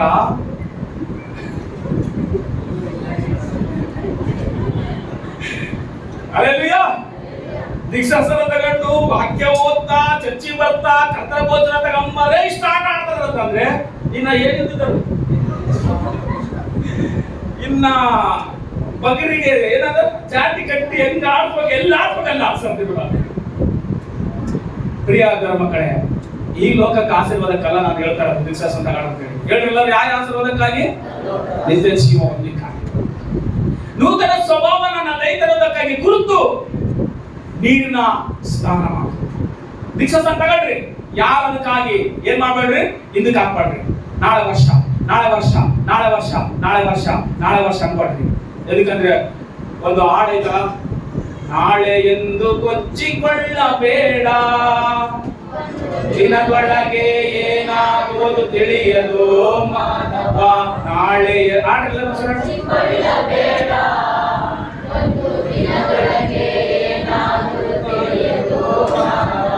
ಬರುತ್ತಿರನು ಬರುತ್ತಿರನು ಯೇಸು ರಾಜ, ಸೈನ್ಯಗಳ ಕರ್ತನಾಗಿ ನ್ಯಾಯ ತೀರಿಸಲು. ಬರುತ್ತಿರನು ಬರುತ್ತಿರನು ಯೇಸು ರಾಜ, ಸೈನ್ಯಗಳ ಕರ್ತನಾಗಿ ನ್ಯಾಯ ತೀರಿಸಲು. ನಾಳೆ ಎಂದು ಕೊಚ್ಚಿಕೊಳ್ಳಬೇಡ, ಒಂದು ದಿನ ಒಳಗೆ ಏನಾದರೂ ತಿಳಿಯದು ಮಾನವ. ಸಾಕಪ್ಪ, ಹಲ್ಲೆಲೂಯಾ ಹೇಳ್ತಾರು. ಅಂದ್ರೆ ಅರ್ಥ ಗೊತ್ತಾ? ಈ ಫೋನಿಗೆ ಒಂದು ವರ್ಷ ವಾರಂಟಿ ಆಗ್ತಿಲ್ಲ, ವರ್ಷ ಕೊಡ್ತಾನ. ಈ ಮೈಕ್ ಕೂಡ ಒಂದು ವರ್ಷ ಕೊಡ್ತಾನ, ಈ ಪೆನ್ನಿಗೆ ಕೂಡ ಒಂದು ವರ್ಷ ಕೊಡ್ತಾನ, ಇಲ್ಲಿರುವಂತ ಫೋನಿಗೆ ವರ್ಷ ಕೊಡ್ತಾನ, ಎಲ್ಲದಕ್ಕೂ ವರ್ಷ ಕೊಡ್ತಾನ. ನಿನಗೆ ಕೊಟ್ಟಿಲ್ಲ, ವಾರಂಟಿ ಇಲ್ಲ, ಗ್ಯಾರಂಟಿ ಇಲ್ಲ ಅಂತ ಎಷ್ಟೈತೆ ನಮಗೆ. ಹಲ್ಲೆಲೂಯ. ವಾರಂಟಿ ಇಲ್ಲ, ಗ್ಯಾರಂಟಿ ಇಲ್ಲ ಸಿಲ್ಲಂಗೆ ಹೋಗಿ ಡಾಕ್ಟರ್ ಹತ್ರ ಹೋಗಿ, ಡಾಕ್ಟರ್ ನನಗೆ ವಾರಂಟಿ ಕೊಡು ಒಂದು ವರ್ಷ ಅಂದ್ರ ನನಗೆ ಇಲ್ಲ. ಯಾರಿಗಿಲ್ಲ? ಡಾಕ್ಟರ್ಗೆ ಇಲ್ಲ ವಾರಂಟಿ ಗ್ಯಾರಂಟಿ. ಅಂತದ್ರ ಮೇಲೆ ಡಿಪೆಂಡ್ ಆಗಿರುವ ಮಾನವನ ಜನ್ಮ ದೀಕ್ಷಾಸ್ನಾನಕ್ಕೆ ಯಾಕೆ ಇದಕ್ಕೆ ಆಗ್ತದೆ? ಮಾರು ಮನಸ್ಸು ಹೊಂದಲಕ್ಕೆ ಯಾಕೆ ಇದಕ್ಕೆ ಆಗ್ತದೆ? ಈ ಭೂಮಿ ಮೇಲೆ ಇರುವ ಜೀವನ ನಮ್ಮದಲ್ಲ, ಪರಲೋಕ ಜೀವನಕ್ಕಾಗಿ ಈ ಲೋಕದ ಜೀವನದಲ್ಲಿ ನಾವು ಜೀವಿಸಬೇಕು. ಅದಕ್ಕೋಸ್ಕರವೇ ಬೇಗ ದೀಕ್ಷಾಸ್ನಾನ ತಗೊಳ್ರಿ. ನಾನು ಬಹಳ ಸಲ ವಾಕ್ಯ ಹೇಳ್ತೀವಲ್ಲ, ದೇವರು ಸೃಷ್ಟಿ ಮಾಡಿದ್ದು 7 ದಿನ, ಒಂದು ದಿನ 1000 ವರ್ಷಗಳು. ಇದು 2025. ಯೇಸು ಕ್ರಿಸ್ತನ ಕಾಲಕ್ಕೆ 4000 ವರ್ಷಗಳಾದವು. ಯೇಸು ಕ್ರಿಸ್ತನ ಹುಟ್ಟಿ ಸತ್ತು ಸಮಾಧಿಯಿಂದ ಎದ್ದು ಕೂಡಲೇ ಅಲ್ಲಿ ಹೊಸ ಆರಂಭ ಆಯ್ತು. ಅಂದ್ರೆ ಇವಾಗ ಎಷ್ಟು ವರ್ಷ ಆಯ್ತು? 2002 ಲೆಕ್ಕ ಮಾಡೋರು 2025. ಯೇಸು ಸ್ವಾಮಿ ಹುಟ್ಟಿ ಸತ್ತಕ್ಕೆ ಎಷ್ಟು ವರ್ಷ ಆಯ್ತು? 4000 ವರ್ಷ ಆಯ್ತು. ಇವಾಗ ಎಷ್ಟು 1000 ವರ್ಷದಲ್ಲಿ ಇದೀವಿ ನಾವು? ಅಂದ್ರೆ 4000, ಇದೊಂದು 2000, ಎಷ್ಟಾಯ್ತು? 6000. ಮತ್ತೆ ಇವಾಗ ಎಷ್ಟು ವರ್ಷ ಇದ್ದೀವಿ ನಾವು? 25. ಸಭೆ ಯಾವಾಗ ಎತ್ತಲ್ಪಡ್ತದ ಗೊತ್ತಿಲ್ಲ, ಯೇಸು ಯಾವಾಗ ಬರ್ತಾರೋ ಗೊತ್ತಿಲ್ಲ, ಯಾವಾಗ 3ನೇ ಯುದ್ಧ ಆರಂಭ ಆಗ್ತದ ಗೊತ್ತಿಲ್ಲ, ಯಾವಾಗ ಭೂಕಂಪ ಬರ್ತಾ ಗೊತ್ತಿಲ್ಲ, ಯಾವಾಗ ಜನರು ಮಿಸ್ ಆಗ್ತಾ ಗೊತ್ತಿಲ್ಲ, ಯಾವಾಗ ಏನಾಗ್ತದ ಗೊತ್ತಿಲ್ಲ. ಪ್ರಪಂಚ ಕೊನೆ ದಿನಗಳ 7ನೇ ದಿನದಲ್ಲಿದೆ ನಾವೆಲ್ಲ. ಅಲ್ಲೆಲ್ಲರೂ ಅದಕ್ಕೋಸ್ಕರವೇ ಹೇಳ್ತದೇನೆ, ಸಿದ್ಧವಾಗಿರ್ರಿ, ಯೇಸು ಬರ್ತಾನೆ ಅಷ್ಟೇ. ಆಮೇಲೆ ಸಿದ್ಧವಾಗಿರ್ರಿ. ಒಂದು ವೇಳೆ ಏನಾದ್ರೂ ಮಾಡ್ಬೇಕು ಅನ್ಕೊಂಡಿದ್ರೆ ಬೇಗನೆ ಮಾಡ್ರಿ ದೇವ್ರಿಗೋಸ್ಕರ. ಇನ್ನ ಸಮಯವಿಲ್ಲ, ಸಮಯ ಮುಗಿದು ಹೋಗ್ತಾ ಇದೆ. ಇದು ಪರಿಪೂರ್ಣವಾದ ವರ್ಷ ಅಂತೀರಿ. 7,000 ವರ್ಷ ಇದು. ಅಂದ್ರೆ 25 ಅಂದ್ರೆ ಇನ್ನ 75 ಒಳಗೆ ಏನಾಗ್ತದ ಗೊತ್ತಿಲ್ಲ ಸಿಲಿ. ಅದಕ್ಕೋಸ್ಕರ ಸಿದ್ಧವಾಗಿರ್ರಿ. ನೂತನ ಮನಸ್ಸು ನಮ್ಮಲ್ಲಿ ಐತನ್ನೋದಕ್ಕೆ ಗುರುತು ನೀರಿನ ದೀಕ್ಷಾಸ್ನಾನ. ಇಲ್ಲಿ ಯೇಸು ನಿಕೋದೇಮನ ಹತ್ರ ಮಾತನಾಡುವಾಗ ಹೇಳ್ತಾರ, ಅಪ್ಪ ನಾನು ಮತ್ತೆ ಮುದುಕನಾಗಿನಿ, ಇವ ತಾಯಿ ಗರ್ಭದಲ್ಲಿ ಹೆಂಗಪ್ಪ ನಾನು ಸೇರೋದು ಮತ್ತೆ ನಾನು ಸೇರಿ ಹೆಂಗಪ್ಪ ಹುಟ್ಟದ ಅಂತಂದ್ರೆ ಹಂಗಲ್ಲ ನೀನ್ ಅದು ತಪ್ಪು ತಿಳ್ಕೊಬೇಡ. ಎದಕ್ಕಂದ್ರೆ ನೀನಿಂದ ತಾಯಿ ಗರ್ಭದಲ್ಲಿ ಹೋಗಿ ಇವಾಗ ಹೆಂಗಪ್ಪ ಮತ್ತೆ ಡೆಲಿವರಿ ಆಗ್ತ ಅದಲ್ಲ ಬೇಸ್ ಕೇಳಿಸ್ತಾ ಸ್ವಾಮಿ. ಇವಾಗ ಮುಂದಕ್ಕೆ ಹೋದಪ್ಪ, ದೇಹದಿಂದ ಹುಟ್ಟಿದ್ದು ದೇಹವೇ, ದೇಹದಿಂದ ಹುಟ್ಟಿದ್ದು ದೇಹವೇ, ಆತ್ಮನಿಂದ ಹುಟ್ಟಿದ್ದು ಆತ್ಮನಿಂದ ಹುಟ್ಟಿದ್ದು ಆತ್ಮವೇ. ನೀವು ಹೊಸದಾಗಿ ಹುಟ್ಟಬೇಕೆಂದು ನಾನು ನಿಮಗೆ ಹೇಳಿದ್ದರಿಂದ ಆಶ್ಚರ್ಯ ಪಡಬೇಡ. ಗಾಳಿಯು ಇಲ್ಲಿ ಕೇಳಿಸ್ಕೊಡ್ರಿ ಅಪ್ಪ, ಇಲ್ಲಿ ಈ ಮಾತು ಓದಿದ್ದ ಎಷ್ಟು ಸಾರಿ ಓದಿದ್ರೆ ನಾನು ಬಹಳ ಸಾರಿ ಓದಿದ್ರೆ ಅರ್ಥನಾಗಿಲ್ಲ ನನಗೆ. ಹಸಿರು ಗಾಳಿ ಬಗ್ಗೆ ಮಾತಾಡ್ತಾರೆ ಇಲ್ಲಿ ಸ್ವಾಮಿ. ನಿಕೋದೇಮ ಬಂದು ಏನ್ ಹೇಳಿದ್ದು, ನಾನು ನಿತ್ಯ ಜೀವಕ್ಕೆ ಹೋಗ್ಬೇಕಂದ್ರೆ ದೇವ್ರ ರಾಜ್ಯಕ್ಕೆ ಹೋಗ್ಬೇಕಂದ್ರೆ ಏನದ ಹೊಸದಾಗಿ ಹುಟ್ಟಂತ ಹೇಳ್ದ. ಓಕೆ, ಹೊಸದಾಗಿ ಹುಟ್ಟಬೇಕಾದ್ರೆ ಏನು ಸೂಚನೆ? ನೀರಿನಿಂದ ದಿವಸಸ್ನಾನ ತಗ ಅಂತ ಹೇಳ್ದ. ನೀರಿನಿಂದ ದಿವಸಸ್ನಾನ ತಗೊಂಡಿದ್ದೆ ಇದ್ರು ದೇಹದಿಂದ ಹುಟ್ಟಿದ್ದು ದೇಹಕ್ಕಾಯ್ತು, ಆತ್ಮದಿಂದ ಹುಟ್ಟಿದ್ದು ಆತ್ಮಕ್ಕಾಯ್ತು. ಓಕೆ, ಎಲ್ಲ ಸರಿ ಐತಿ. ಇವಾಗ ಯೇಸು ಅದ್ಭುತವಾದ ಮಾತಾಡ್ತಾನ ಮಾತು ಗಾಳಿ ಬಗ್ಗೆ ಮಾತಾಡ್ತಾನೆ. ಅಲ್ಲಿ ಹಲೋ, ಏನ್ ಬಗ್ಗೆ ಮಾತಾಡ್ತಾನ? ಗಾಳಿ ಬಗ್ಗೆ ಮಾತಾಡ್ತಾನೆ. ನೋಡ್ರಿ, ಮನುಷ್ಯನು ಜೀವನ ಮಾಡ್ಬೇಕಂದ್ರೆ ಇಂಪಾರ್ಟೆಂಟ್ ಮೊದಲನೇದಾಗಿ ಗಾಳಿ, ಎರಡನೇದಾಗಿ ನೀರು, ಮೂರನೇದಾಗಿ ಆಹಾರ. ಹೌದಲ್ವಾ? ಇನ್ನ ಬೇರೆ ದಿನ ಡ್ರಿಂಕ್ಸ್ ಪ್ರೊಡ್ಯೂಸ್ ಏನಿದ್ರು ಬದುಕಲ್ಲ. ಫಸ್ಟ್ ಏನಿರ್ಬೇಕು ಮನುಷ್ಯನಿಗೆ? ಗಾಳಿ ಇರ್ಬೇಕು, ಎರಡನೇದು ನೀರು ಇರ್ಬೇಕು, ಮೂರನೇದು ಆಹಾರ ಇರ್ಬೇಕು. ಈ ಮೂರಿದ್ರೆ ಸಾಕು ಎಂತ ಪ್ರದೇಶದಲ್ಲಾಗಿ ಜೀವನ ಮಾಡ್ಬೋದು. ಕೇಳಿಸ್ಕೊಳ್ರಿ, ಯೇಸು ಏನಂತ ಹೇಳ್ತಾರೆ ಅಂದ್ರೆ ನಿಕೋದೇಮನಿಗೆ, ನೋಡಪ್ಪ ಹೋದ್ ಮುಂದಕ್ಕೆ ಹೋದ. ಗಾಳಿಯು ಮನಸ್ಸು ಬಂದ ಕಡೆ ಬೀಸುತ್ತದೆ. ಎಕಡೆ ಬೀಸುತ್ತಂತೆ ಗಾಳಿ? ಓದ್ಬಿಡು.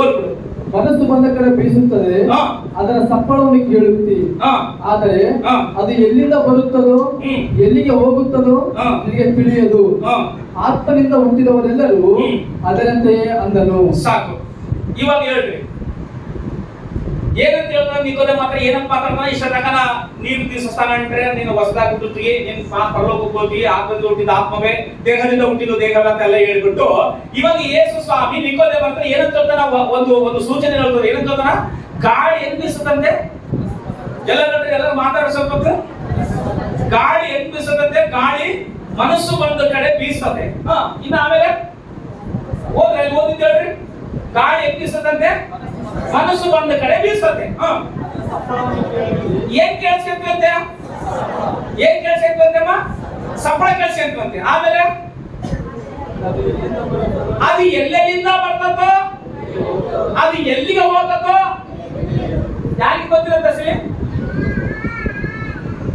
ಯಾರಿನ ಗೊತ್ತಾಯ್ತಾ? ಅಲ್ಲಿ ನೋಡ್ರಿ, ಗಾಳಿ ಮನಸ್ಸು ಬಂದ ಕಡೆ ಬೀಸುತ್ತಂತೆ. ಯಾರ ಮನಸ್ಸು ಬಂದ ಕಡೆ ಬೀಸುತ್ತ? ಸಿಲಿ, ನನ್ನ ಮನಸ್ಸು ಬಂದ ಕಡೆಗೆ ನನ್ನ ಗಾಳಿ ಬೀಸುತ್ತ? ಅದಿಲ್ಲ, ನಿನ್ನ ಮನಸ್ಸು ಬಂದ ಕಡೆ ನಿನ್ನ ಗಾಳಿ ಬೀಸುತ್ತ? ಯಾರ ಮನಸ್ಸು ಬಂದ ಕಡೆ ಯಾರ ಗಾಳಿ ಬೀಸುತ್ತ? ಸಿಲಿ, ಈ ಕಡೆ ಬಗೆ ಇಟ್ಟರ ಅನ್ಕಳ್ರಿ, ಗಾಳಿ ಬೀಸುತ್ತ ಅನ್ಕಳ್ರಿ. ಗಾಳಿ ಜೊತೆ ಏನ್ ಬರುತ್ತೆ ನಮ್ಗೆ? ನಿನಗೇನು ಬುದ್ಧಿಗಿದ್ದೈತಿಲ್ಲ ಆ ತಗೋರ್ಬೋದಾಗ ಎತ್ತ ಬೀಸುತ್ತ ಗಾಳಿ ನಮ್ಮ ಮೇಲೆ ಬೀಸತ್ ಮಾತು. ಅದಕ್ಕೋಸ್ಕರ ಅವ್ರಿಗೆ ಏನ್ ಹೇಳ್ತೀವಿ ನಾವು? ಆ ಕಡೆ ಹೋಗಿ ಅಕ್ಷರಮ ಎಲ್ಲ ಇಲ್ಲೇ ನಮ್ಯಾಗ ದೋಷ ಅಂತ. ಗಾಳಿ ಮನಸ್ಸು ಬಂದ ಕಡೆ ಬೀಸತ್ತಂತೆ. ಅದು ಎತ್ತಲಿಂಚ ಬರ್ತದ ಗೊತ್ತಿಲ್ಲ, ಎತ್ತಲಿಂಚ ಹೋದ ಗೊತ್ತಿಲ್ಲ. ತಸಿಗೆ ಯೇಸು ಈ ಮಾತು ನಿಕೋದೇಮನಿಗೆ ಹೇಳುವಾಗ ಅಸಲಿ ಏನ್ ಅರ್ಥ ಮಾಡಿಕೊಳ್ಳೋಣ ಅನ್ನೋದು ಗೊತ್ತಿಲ್ಲ ಆಗ್ಲಿ. ಆದ್ರೆ ಪರಿಶುದ್ಧಾತ್ಮನ ಏನ್ ಹೇಳಿಕೆ ಬಯಸಂತಂದ್ರೆ ಎಲ್ಲ ಗಮನ ಕೇಳಿಸ್ಕೊಂಡು, ನನ್ನಲ್ಲಿ ಪವಿತ್ರ ಆತ್ಮ ಅದೇ ಅನ್ನೋದಕ್ಕೆ ಗುರುತು. ನನ್ನಲ್ಲಿ ಏನ್ ಸ್ವಭಾವ ಅಂತ ಹೇಳಿ ನಾನು ಎಲ್ಲ ಮಾತಾಡ್ರಿ, ನೂತನ ಸ್ವಭಾವ. ನೂತನ ಸ್ವಭಾವ ನನ್ನಲ್ಲಿ ಐತಂತಲಿಕ್ಕೆ ಕಾರಣ ಏನು? ಇವಾಗ ನೂತನ ಸ್ವಭಾವ ಅಂತ ಹೇಳಿದೆ. ನೂತನ ಸ್ವಭಾವ ಅಂತಂದ್ರೆ ಏನು? ಈಗ ಲೋಕದ ನಡವಳಿಕೆ ಏನ್ ಮಾಡಬಾರ್ದು? ಅನುಸರಿಸಬಾರ್ದು. ಮತ್ತೆ ಎಲ್ಲೆಲ್ಲ ಅನುಸರಿಸಬೇಕು? ಹೇಳ್ರಿ, ಪರಲೋಕದ ಸ್ವಭಾವನ ಅನುಸರಿಸಬೇಕು. ಪರಲೋಕದ ಸ್ವಭಾವನ ಅನುಸರಿಸಬೇಕಂತಂದ್ರೆ ನೀನ್ ಪಾಠ ಕೇಳ್ಬೇಕು, ಕೇಳಬೇಕಲ್ಲ. ಅಲ್ಲೆಲ್ಲೂಯಾ. ನಾವು ದೇವರ ವಾಕ್ಯ ಕೇಳಿದ್ರಲ್ಲ, ಪರಲೋಕದ ಸ್ವಭಾವ ನಮಗೆ ಬರೋದು. ಪರಲೋಕ ಸ್ವಭಾವ ಹೆಂಗ್ ಬರ್ತದ? ಸರಿ, ಏನ್ ಪರಲೋಕಕ್ಕೆ ಹೋಗಿ ಬಂದ್ಬಿಟ್ಟಿವ ನಾವೇನ?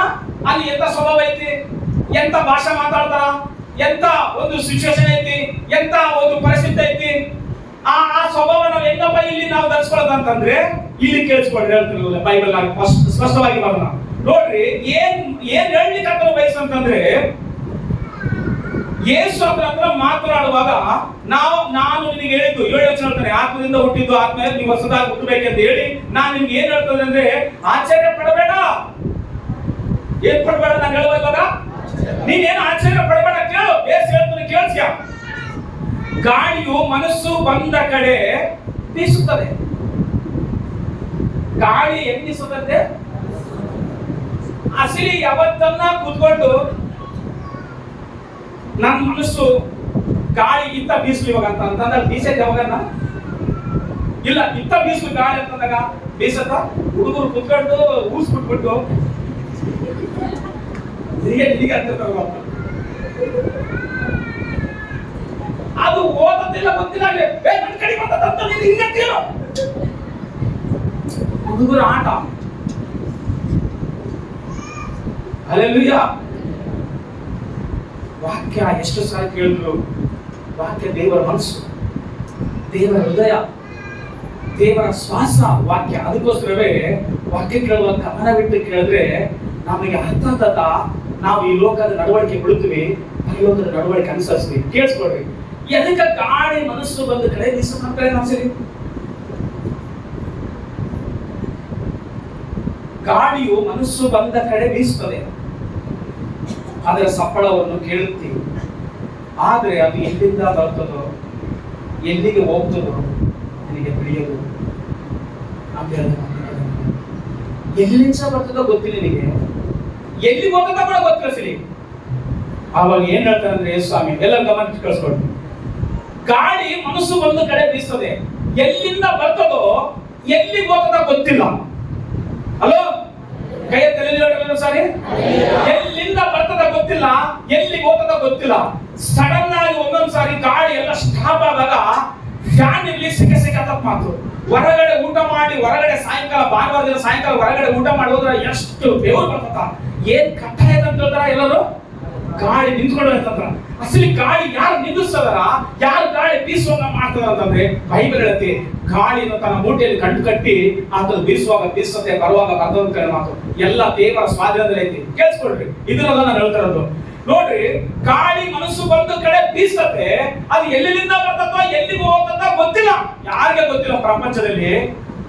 ಇವಾಗ ನಾನು ಹೇಳೋದೇನಂತಂದ್ರೆ, ಯಾವ ರೀತಿ ಗಾಳಿ ಬರುವಾಗ ಗಾಳಿ ಬೀಸತ್ತನ್ನೋಂಥದ್ದು ಗೊತ್ತಾಗತ್ತೋ, ಮತ್ತೆ ಏನ್ ಕೇಳ್ಕೊಂತೇಳಿ ಏನ್ ಕೇಳ್ಕೊಂತೇನ ಎಲ್ಲ ಏನ್ ಕೇಳ್ತು? ಗಾಳಿದು ಸಪ್ಪಳ ಕೇಳಿಸುತ್ತೆ. ಗಾಳಿ ಬೀಸುವಾಗ ಬಸ್ ಅಂತ ಬರ್ತದ, ಇಲ್ಲ ಮರಗಳು ಎಲೆಗಳಲ್ಲಾಡ್ತಾವ, ಇಲ್ಲ ಮನೆ ಮೇಲಿರುವ ರೇಖೆಗಳಲ್ಲಾಡ್ತಾವ, ತಾಳ್ಪಲ್ಗಳಾಡ್ತಾವ, ಕಸ ಅಲ್ಲಾಡ್ತಾವ, ಮಣ್ಣು ಎಲ್ಲ ಬೂದಿ ಎಲ್ಲವೂ ಪ್ರತಿ ಪ್ರಸಿದ್ಧ ನಮ್ಮ ತಲೆಯಲ್ಲಿರುವ ಕೂದ, ಮೈ ಮೇಲಿರುವ ಬಟ್ಟೆಗಳು ಎಲ್ಲವೂ ಶೇಕಾತ ಮಾತು ಗಾಳಿ ಬರುವಾಗ. ಹಲ್ಲೆಲೂಯಾ. ಅದು ಬಂದು ಏನ್ ಮಾಡ್ತದಂದ್ರೆ ಮತ್ತೆ ಓಡ್ಬಿಡ್ತದ, ಎಲ್ಲಿ ಹೋಗ್ತದ ಗೊತ್ತಿಲ್ಲ, ಮತ್ತೆ ತಿರುಗಿ ಬರ್ತದೆ, ಮತ್ತೆ ಎಲ್ಲಿ ಹೋಗ್ತದ ಗೊತ್ತಿಲ್ಲ. ಕೇಳಿಸ್ಕೊಳ್ರಿ, ಯಾವ ರೀತಿ ಗಾಳಿ ತನ್ನ ಮನಸ್ಸು ಬಂದ ಕಡೆ ಬೀಸ್ತದೋ ಅದೇ ರೀತಿ ಅದರ ಸಪ್ಪಳವನ್ನು ಕೇಳಿಸ್ಕೊಳ್ತು ಅಂತಂದ್ರೆ, ನಿನ್ನಲ್ಲಿ ಪವಿತ್ರಾತ್ಮ ಅದನಂತಂದ್ರೆ, ನೀನು ಆತ್ಮದಿಂದ ನಡೀತದೆ ಅಂದ್ರೆ, ಗಾಳಿ ಬಂದು ಹೆಂಗ ಹೋಗ್ತಾ ಇದೋ, ಎಲ್ಲಿಗೆ ಹೋಗ್ತದೋ, ಎಲ್ಲಿಗಿಲ್ಲೋ, ಹೆಂಗ ಗೊತ್ತಾಗತ್ತೋ ಅದರ ಸಪ್ಪಳ ಮಾತ್ರ ನಾವು ಕೇಳಿಸ್ಕೊಳ್ತೀವಿ. ಗಾಳಿನ ನೋಡಕ ಆಗಕ್ಕಲ್ಲ. ಅಲ್ಲೆಲ್ಲ ಹೇಳ್ತಾರು, ಇನ್ನ ವಿವರಿಸಿಲ್ಲ. ಗಾಳಿನ ನೋಡಕ್ ಆಗಕ್ಕಲ್ಲ. ಯಾಕೆ? ಯಾರನ್ನ ಗಾಳಿನ ನೋಡಿದ್ರ? ಯಾವ ಕಲರ್ ಐತಿ, ಎಷ್ಟು ದಪ್ಪ ಐತಿ, ಎಷ್ಟು ಉದ್ದ ಐತಿ, ಎಷ್ಟು ಅಗಲ ಐತಿ, ಎಷ್ಟು ವಜ ಐತಿ, ಯಾರಿನ ಗೊತ್ತಾ? ಯಾರಿಗೆ ಗೊತ್ತಿಲ್ಲ ಸರ್. ಅದೇ ರೀತಿಯಾಗಿ ಯೇಸು ಏನಂತಂದ್ರೆ ನಿಕೋದೇಮ ಹತ್ರ, ಗಾಳಿ ಹೆಂಗ ತನ್ನ ಮನಸ್ಸು ಬಂದ ಕಡೆ ಬೀಸ್ತದೋ ಅದರ ಸಪ್ಪಳ ಕೇಳ್ತೀವಿ, ಗಾಳಿನ ನೋಡಕ್ ಆಗಲ್ಲ. ಏನ್ ಕೇಳ್ತೀವಿ ನಾವು? ಸಪ್ಪಳ ಕೇಳ್ತೀವಿ, ಶಬ್ದ ಕೇಳ್ತೀವಿ. ಅದೇ ರೀತಿ ಒಬ್ಬ ಮನುಷ್ಯನು ಪಾಪಕ್ಕೆ ಪಶ್ಚಾತ್ತಾಪ ಪಟ್ಟು ಮಾರು ಮನಸ್ಸು ಹೊಂದಿ ನೀರಿನಿಂದ ದೀಕ್ಷಾಸ್ನಾನ ತೆಗೆದುಕೊಂಡು ಪವಿತ್ರಾತ್ಮ ಹೊಂದಿಕೊಂಡು, ನನ್ನಲ್ಲಿ ಪವಿತ್ರಾತ್ಮ ನನಗೆ ನೂತನ ಸ್ವಭಾವವೇ ಅದರ ಸಪ್ಪಳ. ಹಲ್ಲೆಲೂಯಾ. ಏನು? ಅದರ ಸಪ್ಪಳ. ಗಾಳಿ ನೋಡ್ಲಿಲ್ಲ, ಏನ್ ನೋಡ್ಕೊತೇನೆ ನಾನು? ಏನ್ ನೋಡ್ಕೊತೇನೆ? ಸಪ್ಪಳ ಕೆಲಸ. ಅಂದ್ರೆ ನೀನು ದೇವರ ನಂಬಿಕೆ ಅಂತೀಯಾ ಅನ್ನೋದಕ್ಕೆ ಗುರುತು ಗಾಳಿ ನಿನ್ನ ಮೇಲೆ ಬೀಸ್ತಾ ಇದೆ. ನೀನು ಮಾತನಾಡುವ ಶಬ್ದ ಜನರಿಗೆ ಕೇಳಿಸತ್ತ. ಅರ್ಥ ಮಾಡ್ಕೊಳ್ಳಿ. ಅಲೋ, ನಿನ್ನ ಬಾಯಿಂದ ಬರುವ ಮಾತು ಶಬ್ದ ಮಾಡತ್ತ. ನಿನ್ನ ಮೇಲೆ ಗಾಳಿ ಬೀಸಿ ಹೋಗ್ತದ, ಆದ್ರೆ ನಿನ್ನ ಮಾತುಗಳು ಶಬ್ದ ಕಳಿಸತ್ತ. ನಿನ್ನ ನಡವಳಿಕೆ ಶಬ್ದ ಕಳಿಸತ್ತ. ನೀನು ನಡೆಯುವ ದಾರಿ ನೋಡ್ತತ. ನೀನು ಮಾತನಾಡುವ ಮಾತು ಕಳಿಸತ್ತ. ನಿನ್ನ ಕಾರ್ಯ ನೋಡ್ಸತ್ತ, ಜನರಿಗೆ ನಿನ್ನ ಕ್ಯಾರೆಕ್ಟರ್ ನೋಡ್ಸತ್ತ. ಅದೇ ಸಪ್ಪಳ ಚಪಳ ತಕ್ಕಣ. ಹಲ್ಲೆಲೂಯಾ. ಅರ್ಥ ಆಯ್ತಾ ಹೇಳಿದ್ರು? ಅರ್ಥ ಆಯ್ತಾ? ಇಲ್ಲ ಮತ್ತೊಂದ್ಸಲ ರಿಪೀಟ್ ಮಾಡಲ್ಲ. ಎದಕ್ಕೆ ಗೊತ್ತಾ? ಗಾಳಿ ಕಾಣಂಗಿಲ್ಲ. ಇವನು ಹೊಸದಾಗಿ ಹುಟ್ಟ್ಯಾನ, ಇವನಲ್ಲಿ ಪವಿತ್ರಾತ್ಮ ಇದನ, ಇದರಲ್ಲಿ ಪರಿಶುದ್ಧಾತ್ಮ ಇದಾರೆ, ಕಾಣಂಗಿಲ್ಲ. ಏನ್ ಕಳಿಸದ? ಸಪ್ಪಳ ಕಳಿಸದ. ನೀನು ಮಾತನಾಡುವ ಮಾತು ಜನರಿಗೆ ಗೊತ್ತಾಗತ್ತ. ಈ ಮನುಷ್ಯನು ಪವಿತ್ರಾತ್ಮದಿಂದಾಗನ ಇಲ್ಲ ಬರೇ ಮಾಮೂಲಾಗಿದ್ದಾನ ಅಂತ ಹೇಳ್ಬೇಕಂತ. ನಿನ್ನಲ್ಲಿ ನೂತನ ಸ್ವಭಾವ ಐತಂತಂದೇನು? ಸಪ್ಪಳ ಗೊತ್ತಾಗ. ನೀನು ಮಾತನಾಡುವ ಮಾತಿನ ಮೇಲೆ ಹೇಳ್ತಾರ ನೀನು ಪರಿಶುದ್ಧಾತ್ಮ ನಿನ್ನೊಳಗೆ ಗುರುತು. ಗಾಳಿ ಮನಸ್ಸು ಬಂದ ಕಡೆ ಬೀಸತ, ಅದರ ಶಬ್ದ ಮಾತ್ರ ನಮಗೆ ಗೊತ್ತಾಗುತ್ತೆ. ಇವಾಗ ಅರ್ಥ ಅಂತ ಹೇಳಿದ್ದು, ನೀನು ಮಾತನಾಡುವ ಮಾತಿನ ಮೇಲೆನೆ ಏನೇ ಇವಾಗ ಪರಿಶುದ್ಧಾತ್ಮ ಆವರಿಸ ಮಾಡ್ತೀವಿ. ಎಷ್ಟು ಜನಕ್ಕೆ ಅರ್ಥ ಆಯ್ತು? ಕೈ ಎತ್ತಿ ಮನಸ್ಸು ಬಗ್ಗೆ ಅರ್ಥ ಆದ್ರೆ ಮಾತ್ರ ಅಲ್ಲಿ ಹೇಳ್ರಿ. ನೀನು ಎಲ್ಲಿ ನಿಂತ್ಕೊಂಡು ಏನ್ ಮಾತಾಡ್ತೀವಿ? ಫ್ರೆಂಡ್ಸ್ ಹತ್ರ ನಿಂತ್ಕೊಂಡು ಏನ್ ಮಾತಾಡ್ತೀವಿ? ಜನರ ಹತ್ರ ನಿಂತ್ಕೊಂಡು ಏನ್ ಮಾತಾಡ್ತೀವಿ? ನಿನ್ ಮನೆಯಲ್ಲಿ ಏನ್ ಮಾತಾಡ್ತೀವಿ?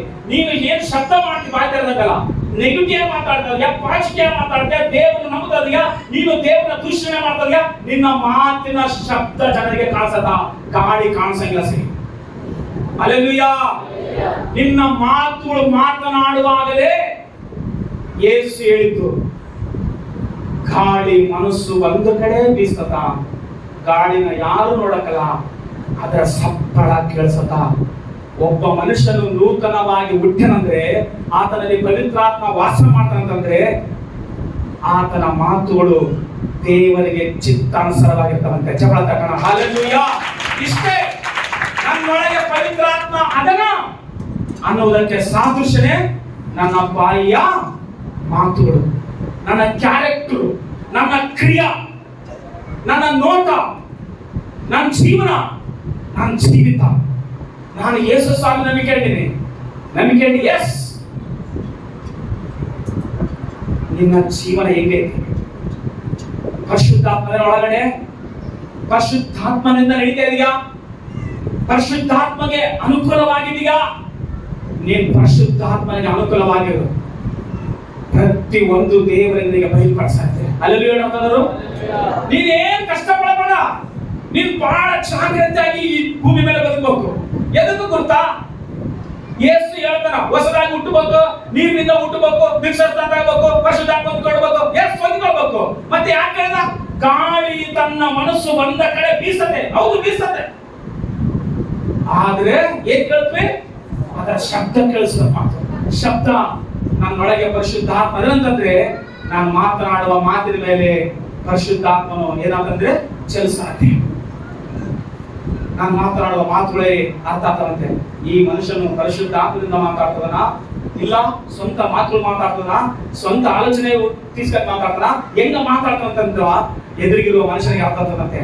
ಈತನು ದೇವರ ಆತ್ಮದಿಂದ ನಡೆಸಲ್ಪಡ್ತಾನ, ಇಲ್ಲ ದುಷ್ಟ ಆತ್ಮದಿಂದ ನಡೆಸಲ್ಪಡ್ತದ, ಇಲ್ಲ ಮನುಷ್ಯರ ಆಲೋಚನೆಯಿಂದ ನಡೆಸಲ್ಪಡ್ತದ ಅಂತೇಳಿ ಆ ಮಾತಿನ ಮೇಲೆನೆ ನಮ್ಮನ್ನ ಏನ್ ಮಾಡ್ತಾರಂದ್ರೆ ನಡೀತಾರಂತೆ.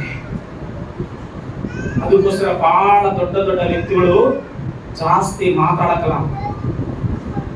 ಮೌನ ಬಂಗಾರವಾದ್ರೆ ಮಾತು ಏನಂತ ಹೇಳಂತೆ? ಬೆಳ್ಳಿ ಅಂತ ಹೇಳ್ಯಾರ. ಎದಕ್ಕೆ ಹೇಳ್ಯಾರ ಸಿರಿ? ಎದಕ್ಕೆ ಗೊತ್ತಾ? ಒಂದು ವಸ್ತು ಹೊಡೆದೋದ್ರೆ ಮತ್ತೆ ವಸ್ತು ಕೊಂಡ್ಕೋಬಹುದು. ಒಂದು ವಸ್ತು ಮುರಿದೋದ್ರೆ ಅದನ್ನೇನೋ ಮಾಡಿ ರಿಪೇರ್ ಮಾಡ್ಕೋಬಹುದು. ನಿನ್ನ ಬಾಯಿಂದ ಮಾತು ಹೊರಟಂತಂದ್ರೆ ಎಷ್ಟು ವರ್ಷಗಳಾಗಲಿ ಅದನ್ನ ಹಿಂದೂ ತಗೊಳ್ಬೇಕ ಸಾಧ್ಯವಿಲ್ಲ. ಪ್ರಪಂಚದಲ್ಲಿ ಚಪಳ ತಗೊಂಡು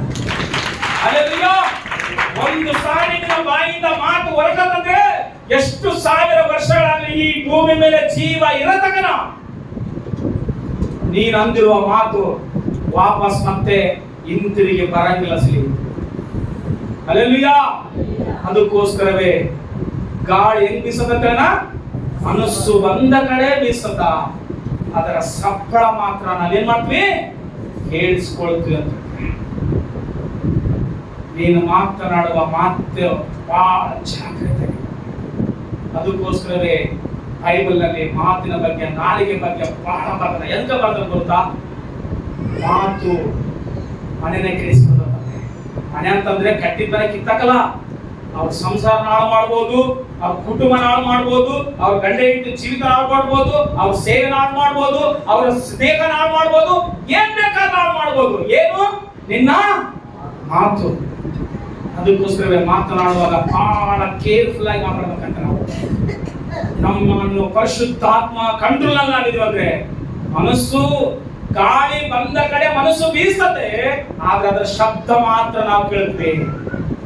ನೀನು ಹೊಸದಾಗಿ ಹುಟ್ಟಿ ಅಂತಂದ್ರೆ, ಹೊಸದಾಗಿ ನೀನು ನಡೀತದೆ ಅಂದ್ರೆ, ನೋಡ್ರಿ ತೆಲುಗಿನಾಗ ಹಿಂಗ್ ಬರೆದ ಮಾತು. ತೆಲುಗಿನಾಗ ಯೇಸು ಕ್ರಿಸ್ತು చెప్పిన ఈ మాటలు యోహాను సువార్త 3:8లో ఉన్నాయి. గాలి తనకిష్టమైన చోటు వీస్తున్నప్పటికీ దాని రాకపోకలను మనము చూడలేము, కానీ దాని శబ్దం వినగలుగుతాము. ಅಂದ್ರೆ ಅದರ ಶಬ್ದ ನಾವು ಕೇಳ್ತೀವಿ. అలాగే ఆత్మ ద్వారా పుట్టిన ప్రతి ఒక్కరూ అలాగే ఉంటారు, వారిని చూడలేము. హల్లెలూయా. ಆತ್ಮದಿಂದ ಹುಟ್ಟಿದವರು, ಆತ್ಮದಿಂದ ನಡೆಸಲ್ಪಡುವವರು, ಆತ್ಮದಿಂದ ಇರುವವರು, ಅವನ್ನ ನೋಡಕ್ಕಾಗಲ್ಲ ನಾವು. ಯಾರು ಆತ್ಮದಿಂದ ಹುಟ್ಟ್ಯಾರೋ, ಯಾರು ಪರಿಶುದ್ಧಾತ್ಮದಿಂದ ನಡೀತಾರೋ, ಯಾರು ಪವಿತ್ರಾತ್ಮದಿಂದ ಇದ್ದಾರೋ ಅವನ್ನ ನೋಡಕ್ಕಾಗಲ್ಲ. ಅವರ ಕ್ರಿಯೆಗಳನ್ನು ನಾವು ನೋಡಬಹುದು. ಚಮತ್ಕಾರ ಕಂಡವರು ಅವರ ಮಾತುಗಳನ್ನು ನಾವು ನೋಡಬಹುದು, ಅವರ ಕ್ಯಾರೆಕ್ಟರ್ ನಾವು ನೋಡಬಹುದು, ಅವರ ಜೀವನವನ್ನು ನಾವು ನೋಡಬಹುದು. ಹಲ್ಲೆಲೂಯಾ. ಅದಕ್ಕೋಸ್ಕರವೇ ಹೇಳ್ತಾರೆ, ನಾ ಗಾಳಿ ಮನಸ್ಸು ಬಂದ ಕಡೆ ಬೀಸತ್ತೆ, ಅದರ ಶಬ್ದ ಮಾತ್ರ ಕೇಳ್ತತೆ. ನೋಡ್ರಿ, అలాగే ఉంటారు, వారిని చూడలేము కానీ వారి క్రియలను గమనించగలము ಅಂತ ಹೇಳ್ತಾರೆ. ಅವನ್ನ ನೋಡಕ್ಕಾಗಲ್ಲ. ಈತ ಪವಿತ್ರಾತ್ಮದಿಂದ ಹುಟ್ಟೆನಾ, ಆತ ಪವಿತ್ರಾತ್ಮದಿಂದ ಹುಟ್ಟೆನಾ, ಈತ ಹುಟ್ಟೆನಾ, ಆತ ಹುಟ್ಟೆನಾ, ಈ ಮುಟ್ಟಳ ಆ ಮುಟ್ಟಳ ನೋಡಕ್ಕಾಗಲ್ಲ. ಯಾರನ್ನ ನೋಡಕ್ಕಾಗಲ್ಲ? ಹಿಂಗ ನೋಡ್ತಂತೆ ಅವರ ಕ್ರಿಯೆಗಳು ನೋಡ್ತಂತೆ, ಅವರ ಸ್ವಭಾವ ನೋಡ್ತಂತೆ, ಅವರ ಕ್ಯಾರೆಕ್ಟರ್ ನೋಡ್ತಂತೆ, ಅವರ ಜೀವನ ನೋಡ್ತಂತೆ. ಓ, ಪವಿತ್ರಾತ್ಮದಿಂದ ಇದ್ದಾಳೆ, ದೇವರು ಮನುಷ್ಯ ಪರಿಶುದ್ಧಾತ್ಮದಿಂದ ಇದ್ದಾಳೆ, ಪವಿತ್ರಾತ್ಮದಿಂದ ಇದ್ದಾಳೆ. ನೀನ್ ಏನ್ ಬೇಕಾದ್ರೂ ಮಾಡ್ಬೋದು, ಹಾಡಾಡ್ಬೋದು, ಆರಾಧನೆ ಮಾಡ್ಬೋದು, ವಾಕ್ಯ ಹೇಳ್ಬೋದು, ಸೇವಕ ಆಗ್ಬೋದು, ಪಾಸ್ಟರ್ ಆಗ್ಬೋದು, ಬಿಷಪ್ ಆಗ್ಬೋದು, ರೆವರೆಂಡ್ ಆಗ್ಬೋದು, ಏನನ್ನಾಗು, ವಾಟ್ ಎವರ್, ಡೋಂಟ್ ಕೇರ್. ನಿನ್ನ ಕ್ರಿಯಾ ಬಹಳ ಇಂಪಾರ್ಟೆಂಟ್. ಅಲ್ಲಿ ನೋಡಂತಂದ್ರು ನೀನ್ ಏನನ್ನ ಮಾಡ್ಬೋದು. ಅಷ್ಟಕ್ಕೆ ನಾನು ಪವಿತ್ರಾತ್ಮದಿಂದ ಇದ್ದೇನೆ ಅನ್ನೋದಕ್ಕೆ ಸಾಧ್ಯವಿಲ್ಲ.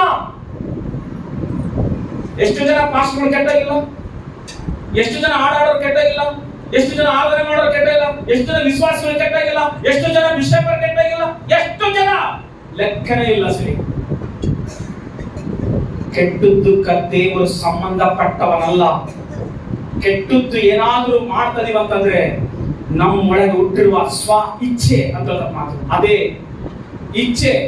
ಕಾಮ ಅನ್ನುವುದು ಬರೇ ಸೆಕ್ಸಿ ಮಾತ್ರ ಅಲ್ಲ. ಕಾಮ ಅನ್ನುವಂಥದ್ದು ಒಂದು ವಸ್ತುವಿನ ಮೇಲೆ ಬರ್ಬೋದು, ಒಂದು ವಾಹನದ ಮೇಲೆ ಬರ್ಬೋದು, ಒಂದು ಬಟ್ಟೆ ಮೇಲೆ ಬರ್ಬೋದು, ಒಂದು ಫೋನಿನ ಮೇಲೆ ಬರ್ಬೋದು, ಒಂದು ಸ್ತ್ರೀ ಮೇಲೆ ಬರ್ಬೋದು, ಒಂದು ಹುಡುಗನ ಮೇಲೆ ಬರ್ಬೋದು, ಒಂದು ಪರ್ವತದ ಮೇಲೆ ಬರ್ಬೋದು. ಯಾವ್ದ್ರ ಮೇಲೆ ಬರೋದು ಕೋರಿಕೆ ಅಂತ ಹೇಳೋ ಮಾತು. ಅರ್ಥದಲ್ಲಿ ನೋಡ್ರಿ, ಅದನ್ನೇ ಹೇಳ್ತಾನ ಮಾತು. ನಿನ್ನ ಕ್ರಿಯೆ ಬಹಳ ಇಂಪಾರ್ಟೆಂಟ್. ನೀನ್ ಪವಿತ್ರಾತ್ಮದಿಂದ ನಡೆಸಲ್ಪಡ್ತದ್ಯಾ? ನೀನ್ ಸೇವಕ ಆಗಿರ್ಬೋದು, ಅಷ್ಟಕ್ಕೆ ನೀನ್ ಪವಿತ್ರಾತ್ಮದಿಂದ ಇದೆಯಂತಲ್ಲ. ನಿನ್ನ ಮಾತುಗಳು ಬಹಳ ಇಂಪಾರ್ಟೆಂಟ್ ಜೊತೆ.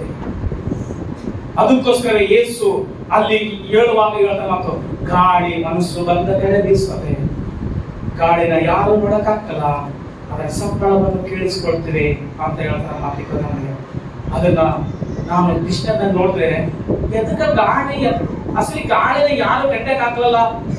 ನಮ್ಮರೆಲ್ಲ ಭಾರತ ದೇಶದವರೆಲ್ಲ ಪಾಪ ಜೂನ್ 21 ಏನ್ ದಿನ? ಜೂನ್ 21 ಮೊನ್ನೆ ಏನ್ ದಿನ? ಯೋಗ ದಿನ. ಉಸಿರು ಹೊರಗ್ ಕೊಡ್ರಿ, ಹೊರಗ್ ಕೊಟ್ಟಿದ್ದೊಳಗೆ ಕಳ್ಕೊಳ್ರಿ, ಅದೇ ಯೋಗ. ಶ್ವಾಸದ ಮೇಲೆ ಧ್ಯಾಸನೇ ಯೋಗ. ಶ್ವಾಸದ ಮೇಲೆ ಧ್ಯಾಸಕ್ಕೆ ಅಂತ ಗೊತ್ತಿಲ್ಲ. ಧ್ಯಾಸ ಹೋದ್ಮೇಲೆ ಧ್ಯಾಸ ಕೇಳಿ. ನಿಜ್ ಶ್ವಾಸ ಉಚ್ಚ ಶ್ವಾಸ ಅಂತ ಮಾತು ಎರಡು ಏನಂತ ಎರಡು ಗಾಳಿ ನಮಗಲ್ಲ. ಅವ್ರು ಹೆಂಗ್ ಹೇಳ್ತಾರೆ ಅಂದ್ರೆ ನಾನು ಕೇಳ್ರಿ, ಎಡಗಡೆ ಇಂಚ ಬಿಡ್ಬೇಕಂತೆ, ಬಲಗಡೆ ಇಂಚ ಆಮ್ಲಜನಕ ಎಳ್ಕೋಬೇಕು, ಹಿಂಗಡೆ ಎಕ್ಸಡು ಹೊರಗಡೆ ಬಿಡ್ಬೇಕು. ಎಲ್ಲಿ ನಿಂಚ ಗಾಡಿ ಬರ್ತದ ಗೊತ್ತಿಲ್ಲ, ಎಲ್ಲಿ ಹೋಗೋದು ಗೊತ್ತಿಲ್ಲ. ಈ ಒಳಗಡೆ ಉಸಿರು ಐತಲ್ಲ, ಇದು ಎಲ್ಲಿ ನಿಂಚ ಬಂದದ ಗೊತ್ತಿಲ್ಲ ಅಂತಂದ್ರೆ ಅನ್ಯ ಜನರು ಮಾತಾಡ್ಬೋದು. ನೀನ್ ಮಾತಾಡಕ್ ಸಾಧ್ಯವಿಲ್ಲ. ಆದಾಮನ ಮಣ್ಣಿನಿಂದ ಸೃಷ್ಟಿ ಮಾಡಿದಾಗ, ರೂಪ ಮಾಡಿದಾಗ, ಎಲ್ಲ ವಿಡಿಯೋ ನೋಡಿದ್ರೆ ಇವಾಗ ಏನೋ ನೋಡ್ಸ್ಬೇಕಾ? ಹೌದಿಲ್ಲ, ಮಾನವನ್ನ ಸೃಷ್ಟಿ ಮಾಡಿದಾಗ ಆದಾಮನ ಮಣ್ಣಿನಿಂದ ಬೇಸು ಸೃಷ್ಟಿ ಮಾಡಿ ಅದನ್ನು ಮಲಗಿರ್ತಾನೆ. ಅವಾಗ ದೇವರು ಹತ್ತುದಟ್ಲೆ ಹಿಂಗ ಕಾಣ್ತೈತೆ ನಿಮಗೆಲ್ಲ. ಹಲ್ಲೆಲೂಯಾ. ದೇವರ ಶ್ವಾಸ ನಮ್ಮ ಒಳಗಡೆ ಐತೆ. ಹಲ್ಲೆಲೂಯಾ. ದೇವರ ಶ್ವಾಸ ಎಲ್ಲೈತೆ? ನಮ್ಮ ಒಳಗಡೆ ಐತೆ. ಅದಕ್ಕೋಸ್ಕರವೇ ನಾವು ಮತ್ತೆ ತಿರ್ಗಾ ಯಾಕೆ ಹುಟ್ಟ್ರಿ ಅಂತಂದ್ರೆ ದೇಹದಿಂದ ಹುಟ್ಟಿದ್ದೇವೆ, ತಾಯಿ ಗರ್ಭದಲ್ಲಿ ಹುಟ್ಟಿದ್ದೇವೆ. ಮತ್ತೆ ಆತ್ಮದಿಂದ ಹುಟ್ಟೋದೇನಂತಂದ್ರೆ ನಮ್ಮ ಕಾರ್ಯಗಳು, ನಮ್ಮ ಕ್ರಿಯೆಗಳು, ನಮ್ಮ ಸ್ವಭಾವ. ಮತ್ತೆ ನಾವೇನ್ ಮಾಡ್ಬೇಕಂದ್ರೆ ಅವಾಗ ನಾನು ಕಳ್ತನ ಮಾಡ್ತಾ ಇದ್ದೆ, ಇವಾಗ ನಾನು ಮಾಡಬಾರ್ದು ದೇವ್ರಂತೆ. ಅವಾಗ ಸುಳ್ಳು ಹೇಳ್ತಾ ಇದ್ದೆ, ಇವಾಗ ನಾನು ಮಾಡಬಾರ್ದು ದೇವ್ರಂತೆ. ಅವಾಗ ವ್ಯಭಿಚಾರ ಮಾಡ್ತಾ ಇದ್ದೆ, ಇವಾಗ ನಾನು ದೇವ್ರ ಮೇಲೆ ಮಾಡಬಾರ್ದು. ಅವಾಗ ನಾನು ಮೋಸ ಮಾಡ್ತಾ ಇದ್ದೆ, ಇವಾಗ ನಾನು ದೇವ್ರ ಮೇಲೆ ಮಾಡಬಾರ್ದು. ಇವೆಲ್ಲವೂ ಕಾರ್ಯ ಯಾರು ಮಾಡ್ತಾರೆ? ಗಾಳಿ ಮನಸ್ಸು ಒಂದು ಕಡೆ ಬೀಸಿರೋ ಕ್ರಿಯೆಗಳು ಕಾಣ್ತವೆ ಚಿಂತೆಗೆ. ಹಲ್ಲೆಲೂಯಾ. ಏನ್ ಕಾಣ್ತವ? ಕ್ರಿಯೆಗಳು ಕಾಣ್ತವ. ಅಂದ್ರೆ ಅರ್ಥ ಏನು? ಇವರು ದೇವರ ಆತ್ಮದಿಂದ ನಡೆಸಲ್ಪಡ್ತಾ ಇದ್ದಾರೆ ಈ ಭೂಮಿ ಮೇಲೆ. ಯಾರಿಗೋಸ್ಕರ? ಮನುಷ್ಯರಿಗೋಸ್ಕರ ಅಲ್ಲ, ಆ ಸಾಕ್ಷಾತ್ ದೇವರಿಗೋಸ್ಕರ ಈ ಭೂಮಿ ಮೇಲೆ ನಾವು ಸಾಕ್ಷಿಗಳಾಗಿ ಇದ್ದೇವೆ. ಅವಾಗಲೇ ನನ್ನೊಳಗೆ ಯಾರ ತತ್ತ? ಪವಿತ್ರಾತ್ಮನು ಇದ್ದಾನೆ ಅಂತ ಅರ್ಥ ಮಾಡ್ತು. ಇದು ಮೊದಲನೇದು. ಎರಡನೇದು, ಪವಿತ್ರಾತ್ಮ ನಮ್ಮಲ್ಲಿ ಇದ್ರೆ ಆನಂದವಾಗಿರ್ತೇವೆ. ಮೊದಲನೇದು, ಪವಿತ್ರಾತ್ಮ ನಮ್ಮಲ್ಲಿ ಇದ್ರೆ ನೂತನ ಸ್ವಭಾವ. ಎಲ್ಲ ಮಾತಾಡಿ, ನಮ್ಮಲ್ಲಿ ಪವಿತ್ರಾತ್ಮ ಇದ್ರೆ ನೂತನ ಸ್ವಭಾವ. ಎರಡನೇದು, ಪವಿತ್ರಾತ್ಮ ನಮ್ಮಲ್ಲಿದ್ರೆ ನಾವು ಸಂತೋಷವಾಗಿ, ಸಮಾಧಾನವಾಗಿ, ಆನಂದವಾಗಿರ್ತೀವಿ. ಒಂದು ವಾಕ್ಯ ಓದಪ್ಪ. 1 ಥೆಸಲೋನಿಕ 1:6 1:6 ಏನಂತ ಹೇಳ್ತಾನ? 1 ಥೆಸಲೋನಿಕ 1 ಓದಪ್ಪ. ನೀವು ಬಹಳ ಹಿಂಸೆಯನ್ನು ಅನುಭವಿಸಬೇಕಾಗಿದ್ದೀರಿ. ನೀವು ಬಹಳ ಹಿಂಸೆ ಅನುಭವಿಸಬೇಕಾಗ್ತದೆ. ಪವಿತ್ರಾತ್ಮನಿಂದ ಉಂಟಾದ ಆನಂದದೊಡನೆ ಬಹಳ ಹಿಂಸೆ ಅನುಭವಿಸಬೇಕಾದ್ರೂ ಈ ಲೋಕದಲ್ಲಿ ಯಾವ್ದ್ರಿಂದ ನಮ್ಗೆ ಬಲ? ಪವಿತ್ರಾತ್ಮದಿಂದ ಉಂಟಾಗುವ ಆನಂದದೊಡನೆ ದೇವರ ವಾಕ್ಯವನ್ನು ಅಂಗೀಕರಿಸಿ ನಮ್ಮನ್ನು ಕರ್ತನಾದ ಯೇಸುವನ್ನು ಅನುಸರಿಸುವರಾದಿರಿ. ಇಲ್ಲಿ ನೋಡ್ರಿ, ಬಹಳ ಹಿಂಸೆ ಅನುಭವಿಸಬೇಕಾದಂತೆ. ನಾವು ದೇವ್ರ ನಂಬಿಕೆ ಬಿಟ್ಟಿವಿ, ನಮ್ಗೆ ಹಿಂಸೆ ಇಲ್ಲ, ನಮಗೆ ನೋವು ಇಲ್ಲ, ನಮಗೆ ಕಷ್ಟ ಇಲ್ಲ, ನಮಗೆ ಬಾಧೆ ಇಲ್ಲ, ನಮಗೆ ಕಣ್ಣಿಲ್ಲ, ನಮಗೆ ಮರಣ ಇಲ್ಲ, ನಮಗೆ ರೋಗ ಇಲ್ಲ, ನಾವು ಆಸಕ್ತಿ ಹೋಗಲ್ಲ, ನಾವು ಗುಳಿ ಎತ್ತು ಮಗ, ಅವೆಲ್ಲ ಡೂಪ್ಲಿಕೇಟ್. ಅದಾದ ಹೇಳಿದ್ದು ನಾವು ದೇವ್ರ ನಂಬಿಕೆ ಬಿಟ್ಟಿವಪ್ಪ, ನಾವು ಅಸಲು ಗುಳಿಗೆನೇ ತಿಮ್ಮಂಗಿಲ್ಲ ಅಂತಂದ್ರೆ ಈ ಭೂಮಿ ಮೇಲೆ ಊಟನೇ ಮಾಡ್ಬೇಡಿ ಅಷ್ಟೇ. ಹಲ್ಲೆಲೂಯಾ. ಊಟ ಮಾಡ್ತದೆ ಅಂದ್ರೆ ನೀರು ಕುಡಿಬೇಕು. ಊಟ ನೀರು ಕುಡಿತದೆ ಅಂತಂದ್ರೆ ಹೊಟ್ಟೆ ಒಂದೊಂದ್ಸಾರಿ ಖಾರ ಜಾಸ್ತಿ ಆಗ್ಬೋದು, ಹುಳಿ ಜಾಸ್ತಿ ಆಗ್ಬೋದು, ಉಪ್ಪು ಜಾಸ್ತಿ ಆಗ್ಬೋದು, ಒಂದೊಂದ್ಸಾರಿ ಗ್ಯಾಸ್ಟ್ರಿಕ್ ಆಗ್ಬೋದು, ಏನಾದ್ರೂ ಆಗ್ಬೋದು. ಗುಳಿಗೆ ತಿನ್ಲೇಬೇಕಾಗತ್ತ. ಇಲ್ಲ ಏನೋ ನಮಗೆ ಪರಿಸ್ಥಿತಿ ಇದ್ದು ನಾವು ನೋಡಿಕೋಬೇಕಂತ. ಅದಕ್ಕೋಸ್ಕರ ನಾವು ದೇವ್ರ ನಂಬಿಕೆ ಬಿಟ್ಟಿವಿ, ನಮಗೆ ಕಷ್ಟನೇ ಬರಂಗಿಲ್ಲ ಅಂತ ಹೇಳಕ್ ಹೋಗ್ಬೇಡ. ನಾವು ಪವಿತ್ರಾತ್ಮದಲ್ಲಿರುವಾಗ, ಪರಿಶುದ್ಧಾತ್ಮ ನಮ್ಮ ಒಳಗಿರುವಾಗ ಈ ಲೋಕದಲ್ಲಿ ಬರುವ ಹಿಂಸೆಗಳು, ಅದು ಮನುಷ್ಯರಿಂದಾಗ್ಲಿ, ಸೈತಾನದಿಂದಾಗ್ಲಿ, ಆರೋಗ್ಯದಿಂದಾಗ್ಲಿ, ಕುಟುಂಬದಿಂದಾಗ್ಲಿ, ಎಲ್ಲೆಲ್ಲಿಂದ ಶ್ರಮೆ ಬರಲಿ, ಪವಿತ್ರಾತ್ಮ ನಮ್ಮಲ್ಲಿರುವಾಗ ಬಹಳ ಆನಂದದಿಂದ ಅನುಭವಿಸುವಂತ ಸಹಾಯ ಮಾಡ್ತಾನಂತೆ. ಅಲ್ಲಿ ಹೇಳೋದು ಆನಂದದಿಂದ ಅನುಭವಿಸುವಂತ ದೇವರು ಸಹಾಯ ಮಾಡ್ತಾನೆ. ನಮ್ಮ ಶಕ್ತಿ ಅಲ್ಲ, ಪವಿತ್ರಾತ್ಮನು ನಮಗೆ ಏನ್ ಮಾಡ್ತಾನೆ? ದೇವರು ಸಹಾಯ ಮಾಡ್ತಾನಂತೆ. ಏನಿದ್ದು ನಮ್ಮೊಳಗೆ? ಪವಿತ್ರಾತ್ಮನು ನಮ್ಮೊಳಗಿದ್ರೆ. ನೋಡ್ರಿ, ಕೀರ್ತನೆಗಾರ ಹೇಳ್ತಾನೆ 4:7 ಓದೋದು ಸಾರಿ. ಕೀರ್ತನೆಗಾರ 4:7 ಓದೋದು ಸಾರಿ. ಕೀರ್ತನೆ 21:1 ಓದಪ್ಪ. ಧಾನ್ಯ ದ್ರಾಕ್ಷಿಗಳು ಸಮೃದ್ಧಿಯಾಗಿ ಬೆಳೆದಿರುವ ಸುಗ್ಗಿ ಕಾಲದಲ್ಲಿ ಅವರಿಗಿರುವ ಸಂತೋಷಕ್ಕಿಂತಲೂ ನೀನು ನಮ್ಮ ಹೃದಯದಲ್ಲಿ ಏನುಂಟು ಮಾಡಿ ಅಂತ ಹೆಚ್ಚಾದ ಆನಂದವನ್ನು ಉಂಟು ಮಾಡಿ. ಅಂದ್ರೆ ಧಾನ್ಯ ದ್ರಾಕ್ಷಿಗಳು ಸಮೃದ್ಧಿಯಾಗಿ ಬೆಳೆದವಂತಲ್ಲ ನಾನು ಸಂತೋಷ ಪಡಬಹುದು. ಅವು ಬೆಳಿಲಾರ್ದೆ ಹೋಗ್ಲಿ, ನೀನು ನನ್ನೊಳಗಿದ್ದೀಯಲ್ಲಪ್ಪ, ನೀನ್ ನನ್ನೊಳಗೆ ಇದ್ದು ಅವು ಬೆಳಿಲಾರ್ದೊಳಗೆ ಬೆಳೆದ್ರೊಳಗೆ ನನಗೆ ಸಂತೋಷ ಇಲ್ಲ, ನೀನ್ ನನ್ನೊಳಗೆ ಇದ್ದದಕ್ಕೋಸ್ಕರ ನನಗೆ ಆನಂದವಂತ ಬರೀತೇನೆ. ಕೀರ್ತನೆ 21:1 ಬಗ್ಗೆ. ಕೀರ್ತನೆ 21:1 21ನೇ ಅಧ್ಯಾಯ 1 ವಚನ. ಯೆಹೋವನೇ, ಯೆಹೋವನೇ ನಿನ್ನ ಪರಾಕ್ರಮದಲ್ಲಿ ಅರಸನು ಸಂತೋಷಿಸುತ್ತಾನೆ. ಅರಸನು ಏನ್ ಮಾಡ್ತಾನೆ? ಸಂತೋಷ ಪಡ್ತಾನೆ. ನೀನು ಉಂಟು ಮಾಡಿದ ಜಯಕ್ಕಾಗಿ ಸಾಕ ಒಂದೇ ವಚನ ಸಾಕೋದು. ಯೆಹೋವನೇ, ಯೆಹೋವನೇ, ನಿನ್ನ ಪರಾಕ್ರಮದಲ್ಲಿ ಅರಸನು ಸಂತೋಷಿಸುತ್ತಾನೆ. ಸಾಕು. ಎಲ್ಲಿ ಸಂತೋಷ ಐತಂತೆ? ದೇವರ ಪರಾಕ್ರಮದಲ್ಲಿ ಸಂತೋಷ ಪಡ್ಬೇಕಂತ. ಚಪ್ಪಳ ತಟ್ಟ ಜೋರಾಗಲ್ಲ. ನಮ್ಮ ಪರಾಕ್ರಮದಲ್ಲಿ ಅಲ್ಲ ಸರಿ. ನಮ್ಮ ಪರಾಕ್ರಮದಲ್ಲಿ, ನಮ್ಮ ಬಲದ ಮೇಲೆ, ನಮ್ಮ ಶಕ್ತಿ ಮೇಲೆ, ನಮ್ಮ ಟ್ಯಾಲೆಂಟ್ ಮೇಲೆ ಅಲ್ಲಿ ನಾವು ಸಂತೋಷ ಪಡ್ಬೇಕಾದ್ರು. ನಮ್ಮ ಪರಾಕ್ರಮ ಅಂತಂದ್ರೆ ಏನು ಕಳಿಸ್ಕೊಳ್ಳಿ. 4 ಸಾರಿ ಮೋಷನ್ ಹೋಗಿ ಬಂದಿ ಅಂತ ಜಲ್ದಿ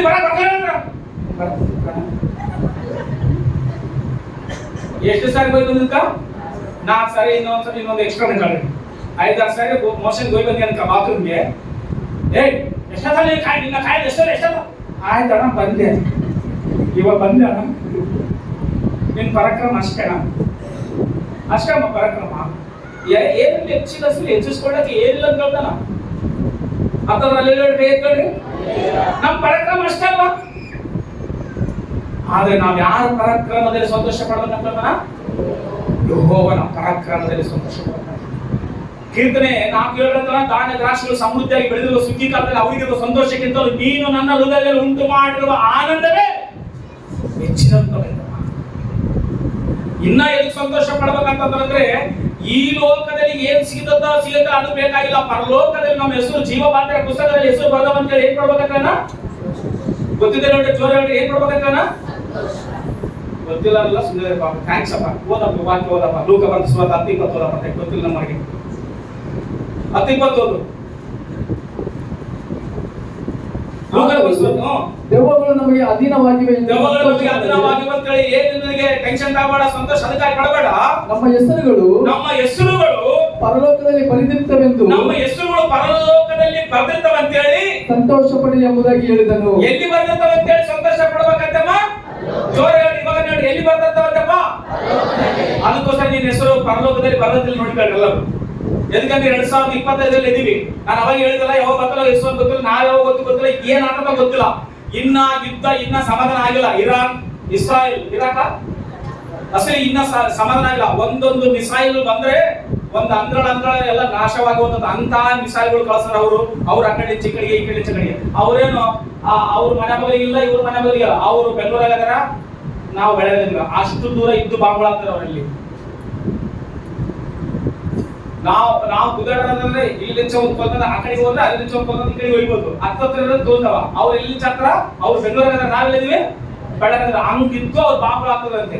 ಅಂತ ಪರಿಸ್ಥಿತಿ ಯಾವಾಗ ಏನಾಗೋ ಗೊತ್ತಿಲ್ಲ. ಜಾಗ್ರತೆಯಾಗಿ ನಾವು ಇರ್ಬೇಕು. ಕೊನೆ ದಿನಗಳು ಅಷ್ಟೇ ಇವು. ನಿನ್ನ ಹೆಸರು ಎಲ್ಲಿ ಬರ್ತದ ಅಂತ ಹೇಳಿ, ಎಲ್ಲ ಎಲ್ಲಿ ಬರ್ತದ ಅಂತ ಹೇಳಿ, ಪರಲೋಕದಲ್ಲಿ. ಒಬ್ಬ ಹುಡುಗ ತಂದೆ ತಾಯಿ ಕೆಟ್ಟಿರುತ್ತೆ, ಬಾಬಾ ಚಚ್ಕೋನ್ ಬಾಪ ಚಚ್ಕೋನ್ ಬಾಪ ಚಚ್ಕೋನ್. ನನಗೆ ಟೈಮ್ ಇಲ್ಲ, ನನಗೆ ಟೈಮ್ ಇಲ್ಲ, ನೀವು ನನಗೆ ಟೈಮ್ ಇಲ್ಲ, ನನಗೆ ಸಮಯ ಇಲ್ಲ, ನನಗೆ ಟೈಮ್ ಇಲ್ಲ ಅಂತ ಯಾವಾಗ ಚಚ್ಚಿ ಕರ್ತದ ಅದೇ ಹೇಳ್ತಾನಂತ ಹುಡುಗ. ಒಂದ್ ದಿವಸ ಆತನು ಈ ಲೋಕದಲ್ಲಿ ಯಾತ್ರೆ ಮುಗಿಸ್ಕೊಂಡು ಪರಲೋಕಕ್ಕೆ ಹೋಗ್ಬಿಟ್ಟಂತೆ.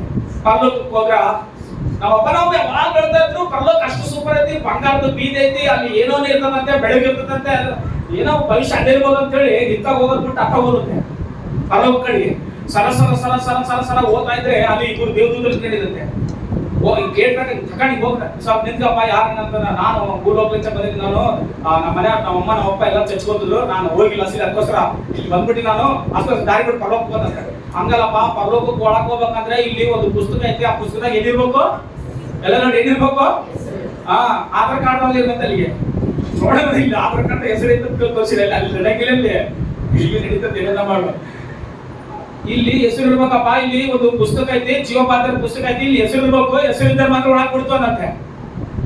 ನೋಡ್ ನನ್ನ ಹೆಸರು, ನೋಡ್ ನನ್ನ ಹೆಸರು ಇದ್ದಂತೆ. ಎಲ್ಲ ನೋಡಿದಂತೆ ಲಿಸ್ಟ್ ಅಸಲಿ ಹೆಸರು ಎಲ್ಲಿಲ್ಲ ಅಸಲಿ.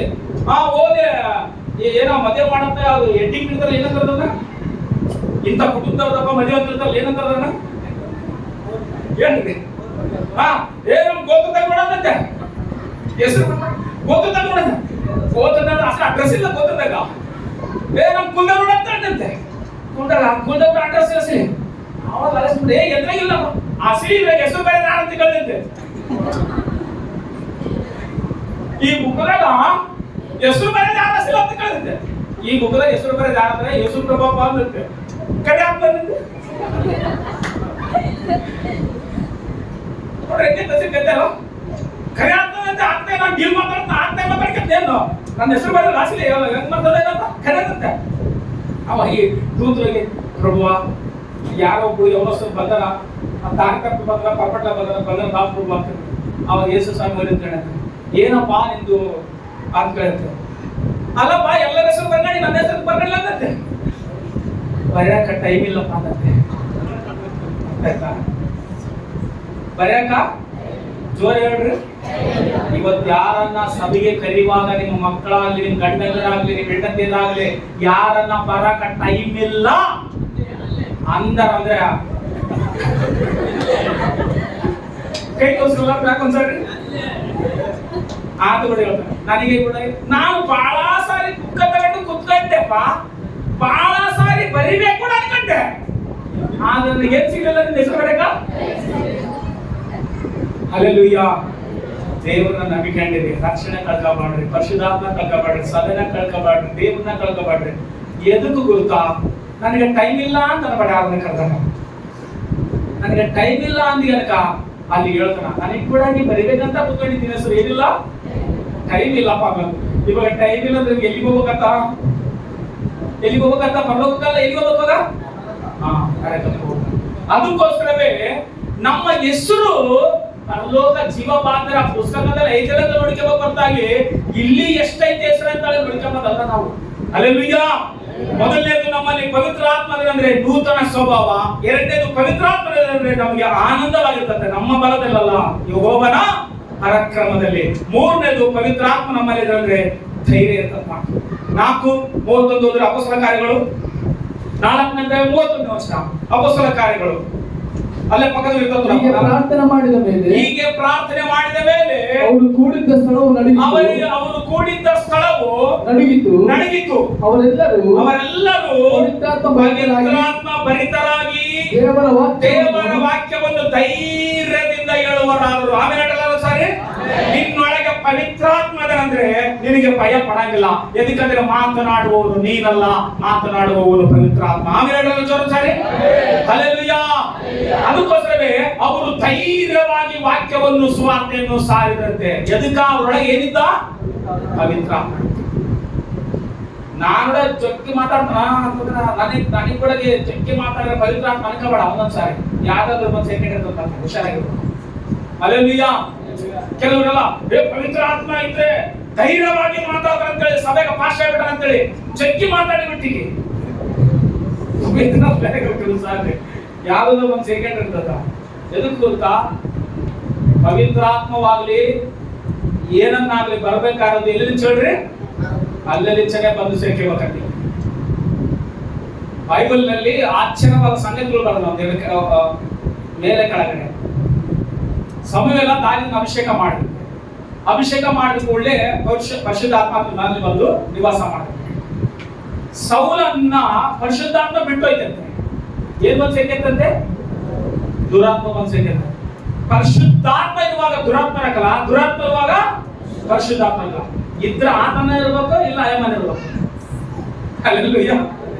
ಅಂದ್ರೆ ಈಗ ಅರ್ಥ ಆಗ್ತೇಳಿ ಮತ್ತೆ ಆತಂದ್ರೆ ಈಗ ಸ್ವಲ್ಪ ಯಾರ ಅದೆಲ್ಲ ನಡ್ಕೊಂಡು ನಿನ್ನಲ್ಲಿ ಪರಿಶುದ್ಧಾತ್ಮ ಆದ್ರೂ ಇರ್ಬೇಕು, ಇಲ್ಲ ದುರಾತ್ಮ ಆದ್ರೂ ಇರ್ಬೇಕು. ನಿನ್ನನ್ನು ನೀನೇ ಪರೀಕ್ಷೆ ಮಾಡಿದ ಹೆಂಗ ನಡೆಸಲ್ಪಡ್ತಾರೆ ಈ ಭೂಮಿ ಮೇಲೆ. ಇದಕ್ಕೆ ಗೊತ್ತಾ ಈ ಭೂಮಿ ಮೇಲೆ ಶೋಧನೆಗಳು ಬರುವಾಗ, ಶ್ರಮೆಗಳು ಬರುವಾಗ, ರೋಗಗಳು ಬರುವಾಗ, ಹಿಂಸೆಗಳು ಬರುವಾಗ, ಅವಮಾನಗಳು ಬರುವಾಗ ನೀನು ನಡೆಸಲ್ಪಡ್ತಾಗಿ ಅಂದ್ರೆ ನೀನು ಅವಕ್ಕೆಲ್ಲ ಸಹಿಸ್ಕೊಂಡು ಮುಂದೆ ನಡೀತಾಗಿ ಅಂದ್ರೆ ನೀನು ದೇವರ ಆತ್ಮ ನಿನಗೆ ಸಹಾಯ ಮಾಡ್ತಾ ನಿನ್ನನ್ನು ನಡೆಸ್ತಾ ಇದ್ದಾನೆ. ಮಾತು ನಿನ್ನ ಬಲ ಆಗಿದ್ರೆ ನೀನ್ ಯಾವತ್ತೋ ಉಲ್ಲಕ್ಕೆ ಸೋತೋಗುತ್ತಿದ್ದೆ. ಹಲ್ಲೆಲೂಯಾ. ನಿನ್ನ ಬಲ ನಡೆಸ್ತಾ ಇಲ್ಲ, ದೇವರ ಬಲ ನಮ್ಮ ನಡೆಸ್ತಾ ಇಲ್ಲ. ದೇವರ ಅಭಿಷೇಕ ನಡೆಸ್ತಾ ಇಲ್ಲ, ದೇವರ ಆತ್ಮ ನಡೆಸ್ತಾ ಇಲ್ಲ. ನಮ್ಮ ಬಲ ಎಂತ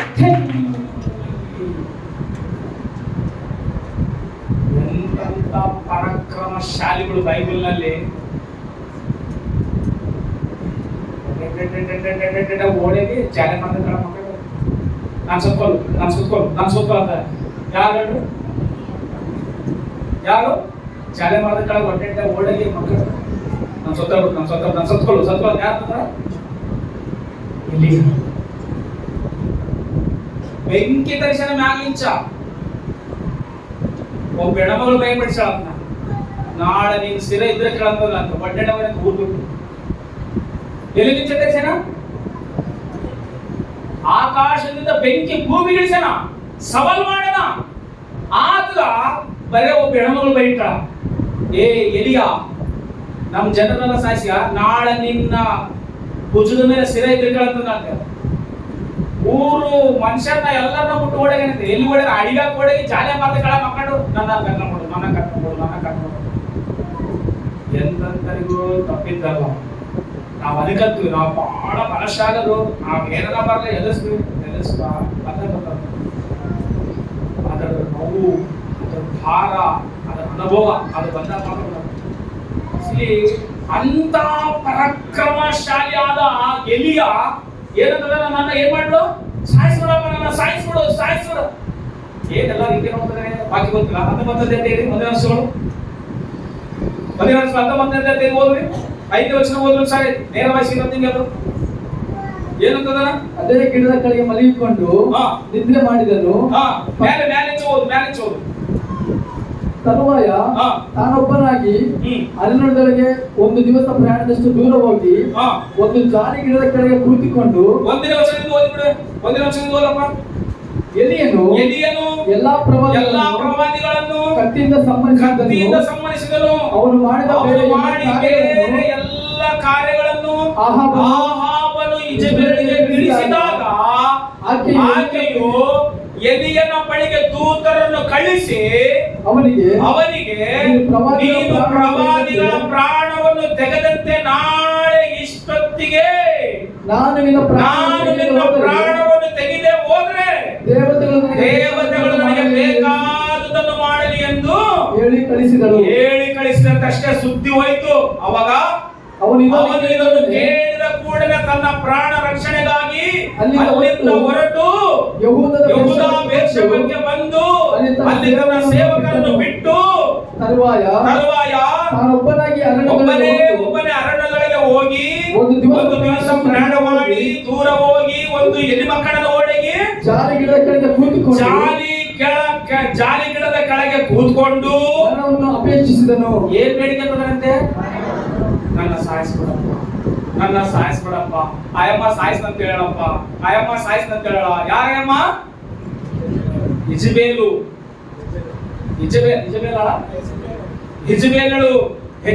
ಸಾಯಿಸ್ನಂತ ಹೇಳ ಆಯಮ್ಮ ಕೈಗೆ ಹಾಕಪ್ಪ ಪ್ರಾಣವನ್ನು ನೀನೇ ಸಾಯಿಸ್ಬಿಡು. ಅದಕ್ಕಿಂತ ಮೊದಲು 18ನೇ ಅಧ್ಯಾಯದಲ್ಲಿ ಏನ್ ನಾಟಕ ನಡೆದತ್ತೆ? ಬೆಂಕಿನ ಕರ್ಸನ. ದೇವ್ರೇ ನೀನೇ ದೇವರಾಗಿರ್ತಿ ಅಂತೇಳಿ ಇಲ್ಲಿರುವ ಜನರೆಲ್ಲರೂ ನೋಡಂಗ ಆಕಾಶದಿಂದ ಬೆಂಕಿ ಕಳಿಸಿ ಈ ಯಜ್ಞವೇದಿಯನ್ನು ಸ್ವೀಕಾರ ಮಾಡಿಕೊಂಡಾಗ ಯಜ್ಞವೇದಿ ನೀರು ಕಲ್ಲುಗಳು ಕಟ್ಟೆ ಎಲ್ಲ ಪೂಜೆ ಆರಂಭ ಮಾಡಿದಂತೆ. ಅಬ್ಬಬ್ಬಬ್ಬ ಯೆಹೋವನೇ ದೇವರು ಅಂತ ಎಲ್ಲರೂ ಬಾಗಿಲು ನಮಸ್ಕಾರ ಮಾಡ್ಯಾರ. 450 ಜನರ ಕತ್ತರಿಸಿ ಹಾಕ್ಯಾರ. ಇದೆಲ್ಲ ವಿಷಯ ಇಜ್ಬೇಲಿಗೆ ಗೊತ್ತಾಗತ್ತೆ. ಇಜ್ಬೇಲಿಗೆ ಗೊತ್ತಾದ ಕೂಡಲೇ ಸುದ್ದಿ ಕಳಿಸ್ತು, ನಾಳೆ ಇಷ್ಟೊತ್ತಿಗೆ ನಾನು ಆತನ ಸ್ಥಿರ ತೆಗೆದಿದ್ರೆ ನನ್ನ ದೇವತೆಗಳು ಬೇಕಾಗು ಮಾಡಿಕೊಳ್ಳ ಅಂತ ಅಂದ್ಕೊಳ್ಳೆ. ಏನ್ ಮಾಡಿದಂತ ಓಡಾಗಿ ಜಾಗ ಮಾಡ್ದ ಮಲಿಕೊಂಡು ನನ್ನ ಸಾಯಿಸ್ಬಿಡ. ನೋಡ್ರಿ ಎಷ್ಟು ಈಜಾಗಿ ಕೇಳಿದಂತ ಅಂದ್ರೆ ನನ್ನ ಮಕ್ಕಳು ಬಿಡ್ತಾರೆ ಹಿಂಗೆ ಕಣ್ಮುಚ್ಕೊಂಡು ಓಡ್ಬೇಕಂತ. ಕೆಲವರೆಲ್ಲ ಏನ್ ಪ್ಲಾನ್ ಅಂದ್ರೆ ಆಕ್ಚುಲಿ ನಾನು ಹಿಂಗ್ ಮಕ್ಕಳು ಬಿಡ್ತಪ್ಪ ಇವಾಗ ನಾನು ಹಿಂಗೆ ತಾಂದಬಿಡು ಏನ್ ಅನ್ಬೇಡ ಬಾಯ್ಗೆ ಬಿಡು ಸೀದಾ ಹೋಗ್ಬಿಟ್ಟು ತಾಂದೋಗಂಗಿಲ್ಲ ಸಿರಿ. ಅವಾಗ ದೇವ್ರ ಬಂದ ಅದಕ್ಕೋಸ್ಕರ ಏನ್ ಕೊಡ್ತಲ್ಲಿ ಸಾಯಕ್ಕೋಸ್ಕರ ಏನ್ ಬಿಡ ನೋಡ್ರಿ ಊಟ ಬಿಟ್ಬಿಟ್ಟ. ಊಟ ಮಾಡಕ್ಕಂದ್ರೆ ಸುಮ್ಮನೆ ಕಣ ಅವ ದೇವ ಎದ್ಗಮ್ಮ ನೀನು ಟೆನ್ಷನ್ ತಗಬೇಡ ಊಟ ಮಾಡು ನೀರು ಕುಡಿ ಎದ್ದಾಳು ಇಲ್ಲಿ ಚೆಕ್ಕ ಹೋಗು ಅಲ್ಲಿ ಹೋಗಿ ಒಬ್ಬನ ಅಭಿಷೇಕ ಮಾಡು ಅಲ್ಲಿ ರಾಜನ ಅಭಿಷೇಕ ಮಾಡು ಬಾ ನಿನ್ನನ್ನು ಈ ಭೂಮಿ ಮೇಲೆ ಮರಣ ನೋಡ್ಲಾರ್ದ ನಾನು ಕರ್ಕೊಂಡು ಹೋಗ್ತೇನೆ. ಅಗ್ನಿ ರಥಗಳಿರುವಂತೆ ಭೂಮಿ ಮತ್ತೆ ಅಲ್ಲೆಲ್ಲೂಯಾ. ಅವಾಗ ಎಲ್ಲಿಯನ್ನ ಅದರಲ್ಲಿ ಕುಂದಿಸ್ಕೊಂಡ ಮೇಲೆ ಕರ್ಕೊಂಡು ಹೋದಂತೆ. ಅದಕ್ಕಿಂತ ಮೊದಲು ಏನ್ ಅಪೇಕ್ಷನ ಮರಣವನ್ನು ಅಪೇಕ್ಷ. ಎಷ್ಟೋ ಧೈರ್ಯಶಾಲಿ ಎಷ್ಟೋ ಬಲಶಾಲಿ. ಆದ್ರೆ ಮರಣವನ್ನು ಅಪೇಕ್ಷ ಅಂತಂದ್ರೆ ಈ ಲೋಕದಲ್ಲಿ ನಮಗೆ ಶ್ರಮೆ ಇಲ್ಲ ಅಂತ ಅನ್ಕೋಬೇಡ, ಕಷ್ಟ ಇಲ್ಲ ಅಂತ ಅನ್ಕೋಬೇಡ, ಬಾಧೆ ಅಂತ ಅನ್ಕೋಬೇಡ, ನೋವು ಇಲ್ಲ ಅಂತ ಅನ್ಕೋಬೇಡ, ಹಿಂಸೆ ಇಲ್ಲ ಅಂತ ಅನ್ಕೋಬೇಡ. ಅವಮಾನಗಳಿಲ್ಲ ಅಂದ್ರೆ ಬೇಡ. ಯೇಸು ಪ್ರಭುವಿಗೆ ತಪ್ಪಿದ್ದ ಈ ಲೋಕದಲ್ಲಿ ಅವಮಾನಗಳು. ಸ್ವಂತ ಜನರೇ, ಆತನ ಕೈಯಿಂದ ಸ್ವಸ್ಥತೆ ಹೊಂದಿದವರೇ, ಆತನ ಕೈಯಿಂದ ಊಟ ಮಾಡಿದವರೇ ಆತನನ್ನು ಕಲ್ಲುಗಳಿಂದ ಹೊಡೆದ್ರಂತೆ. ಈತನ ಮತ ಮಾಸಲಿಕ್ಕೆ ಬರುತ್ತೆ. ಆತನ ಮೈಗೆ ಮುಳ್ಳಿನ ಕೊರಡೆಗಳಿಂದ 39 ಏಟುಗಳು ಮಾಡಿದಂತೆ, ತಲೆ ಮೇಲೆ ಮುಳ್ಳಿನ ಕಿರೀಟಿಟ್ಟರಂತೆ, ಮುಖಕ್ಕೆ ಉಗುಳಿದ್ರಂತೆ. ನೀನ್ ದೇವರಾಗಿದ್ದರೆ ಇಳಿದು ಬಾ, ನಾವು ನಂಬುತ್ತೇವೆ ಅಂದ್ರಂತೆ. ಸಾಕ್ಷಾತ್ ಪರಮಾತ್ಮನಿಗೆ ತಪ್ಪಲಿಲ್ಲ ಅವಮಾನಗಳಂದ್ರೆ ನೀನಲ್ಲ ಎಷ್ಟು, ನಾನಲ್ಲ ಎಷ್ಟು. ನಮಗೆ ಕೂಡ ತಪ್ಪಿದ್ದಲ್ಲಿ ಈ ಲೋಕದಲ್ಲಿ ನಾವು ಒಳ್ಳೆ ಮಾರ್ಗದಲ್ಲಿ ನಡೆಯುವಾಗ, ನಾವು ಕಟ್ಟುಪಾಡಾಗಿ ಇರುವಾಗ, ನಾವು ಪವಿತ್ರಾತ್ಮದಿಂದ ನಡೆಯುವಾಗ, ನಾನು ಅವಾಗ ಹೇಳಿದಲ್ಲ, ನಿನ್ನಲ್ಲಿ ಪವಿತ್ರಾತ್ಮನಂದ್ರೆ ನಿನ್ನ ಮಾತುಗಳು ಬಹಳ ಜಾಗ್ರತೆಯಾಗಿರಲಿ. ಎದಕ್ಕೆ ಗೊತ್ತಾ? ನಿನ್ನ ಮಾತುಗಳು ಒಂದು ಸಾರಿ ಹೊರಗಡೆ ಹೋಗಿ ಬಂದ್ರೆ ಸಾಧ್ಯವಿಲ್ಲ, ಸಾಯತಕ್ಕ ನಮ್ಮ ಎಂದು ಕಾಣಬಹುದು. ಜಾಗ್ರತೆಯಾಗಿ ನಾವು ಮಾತಾಡಬೇಕು.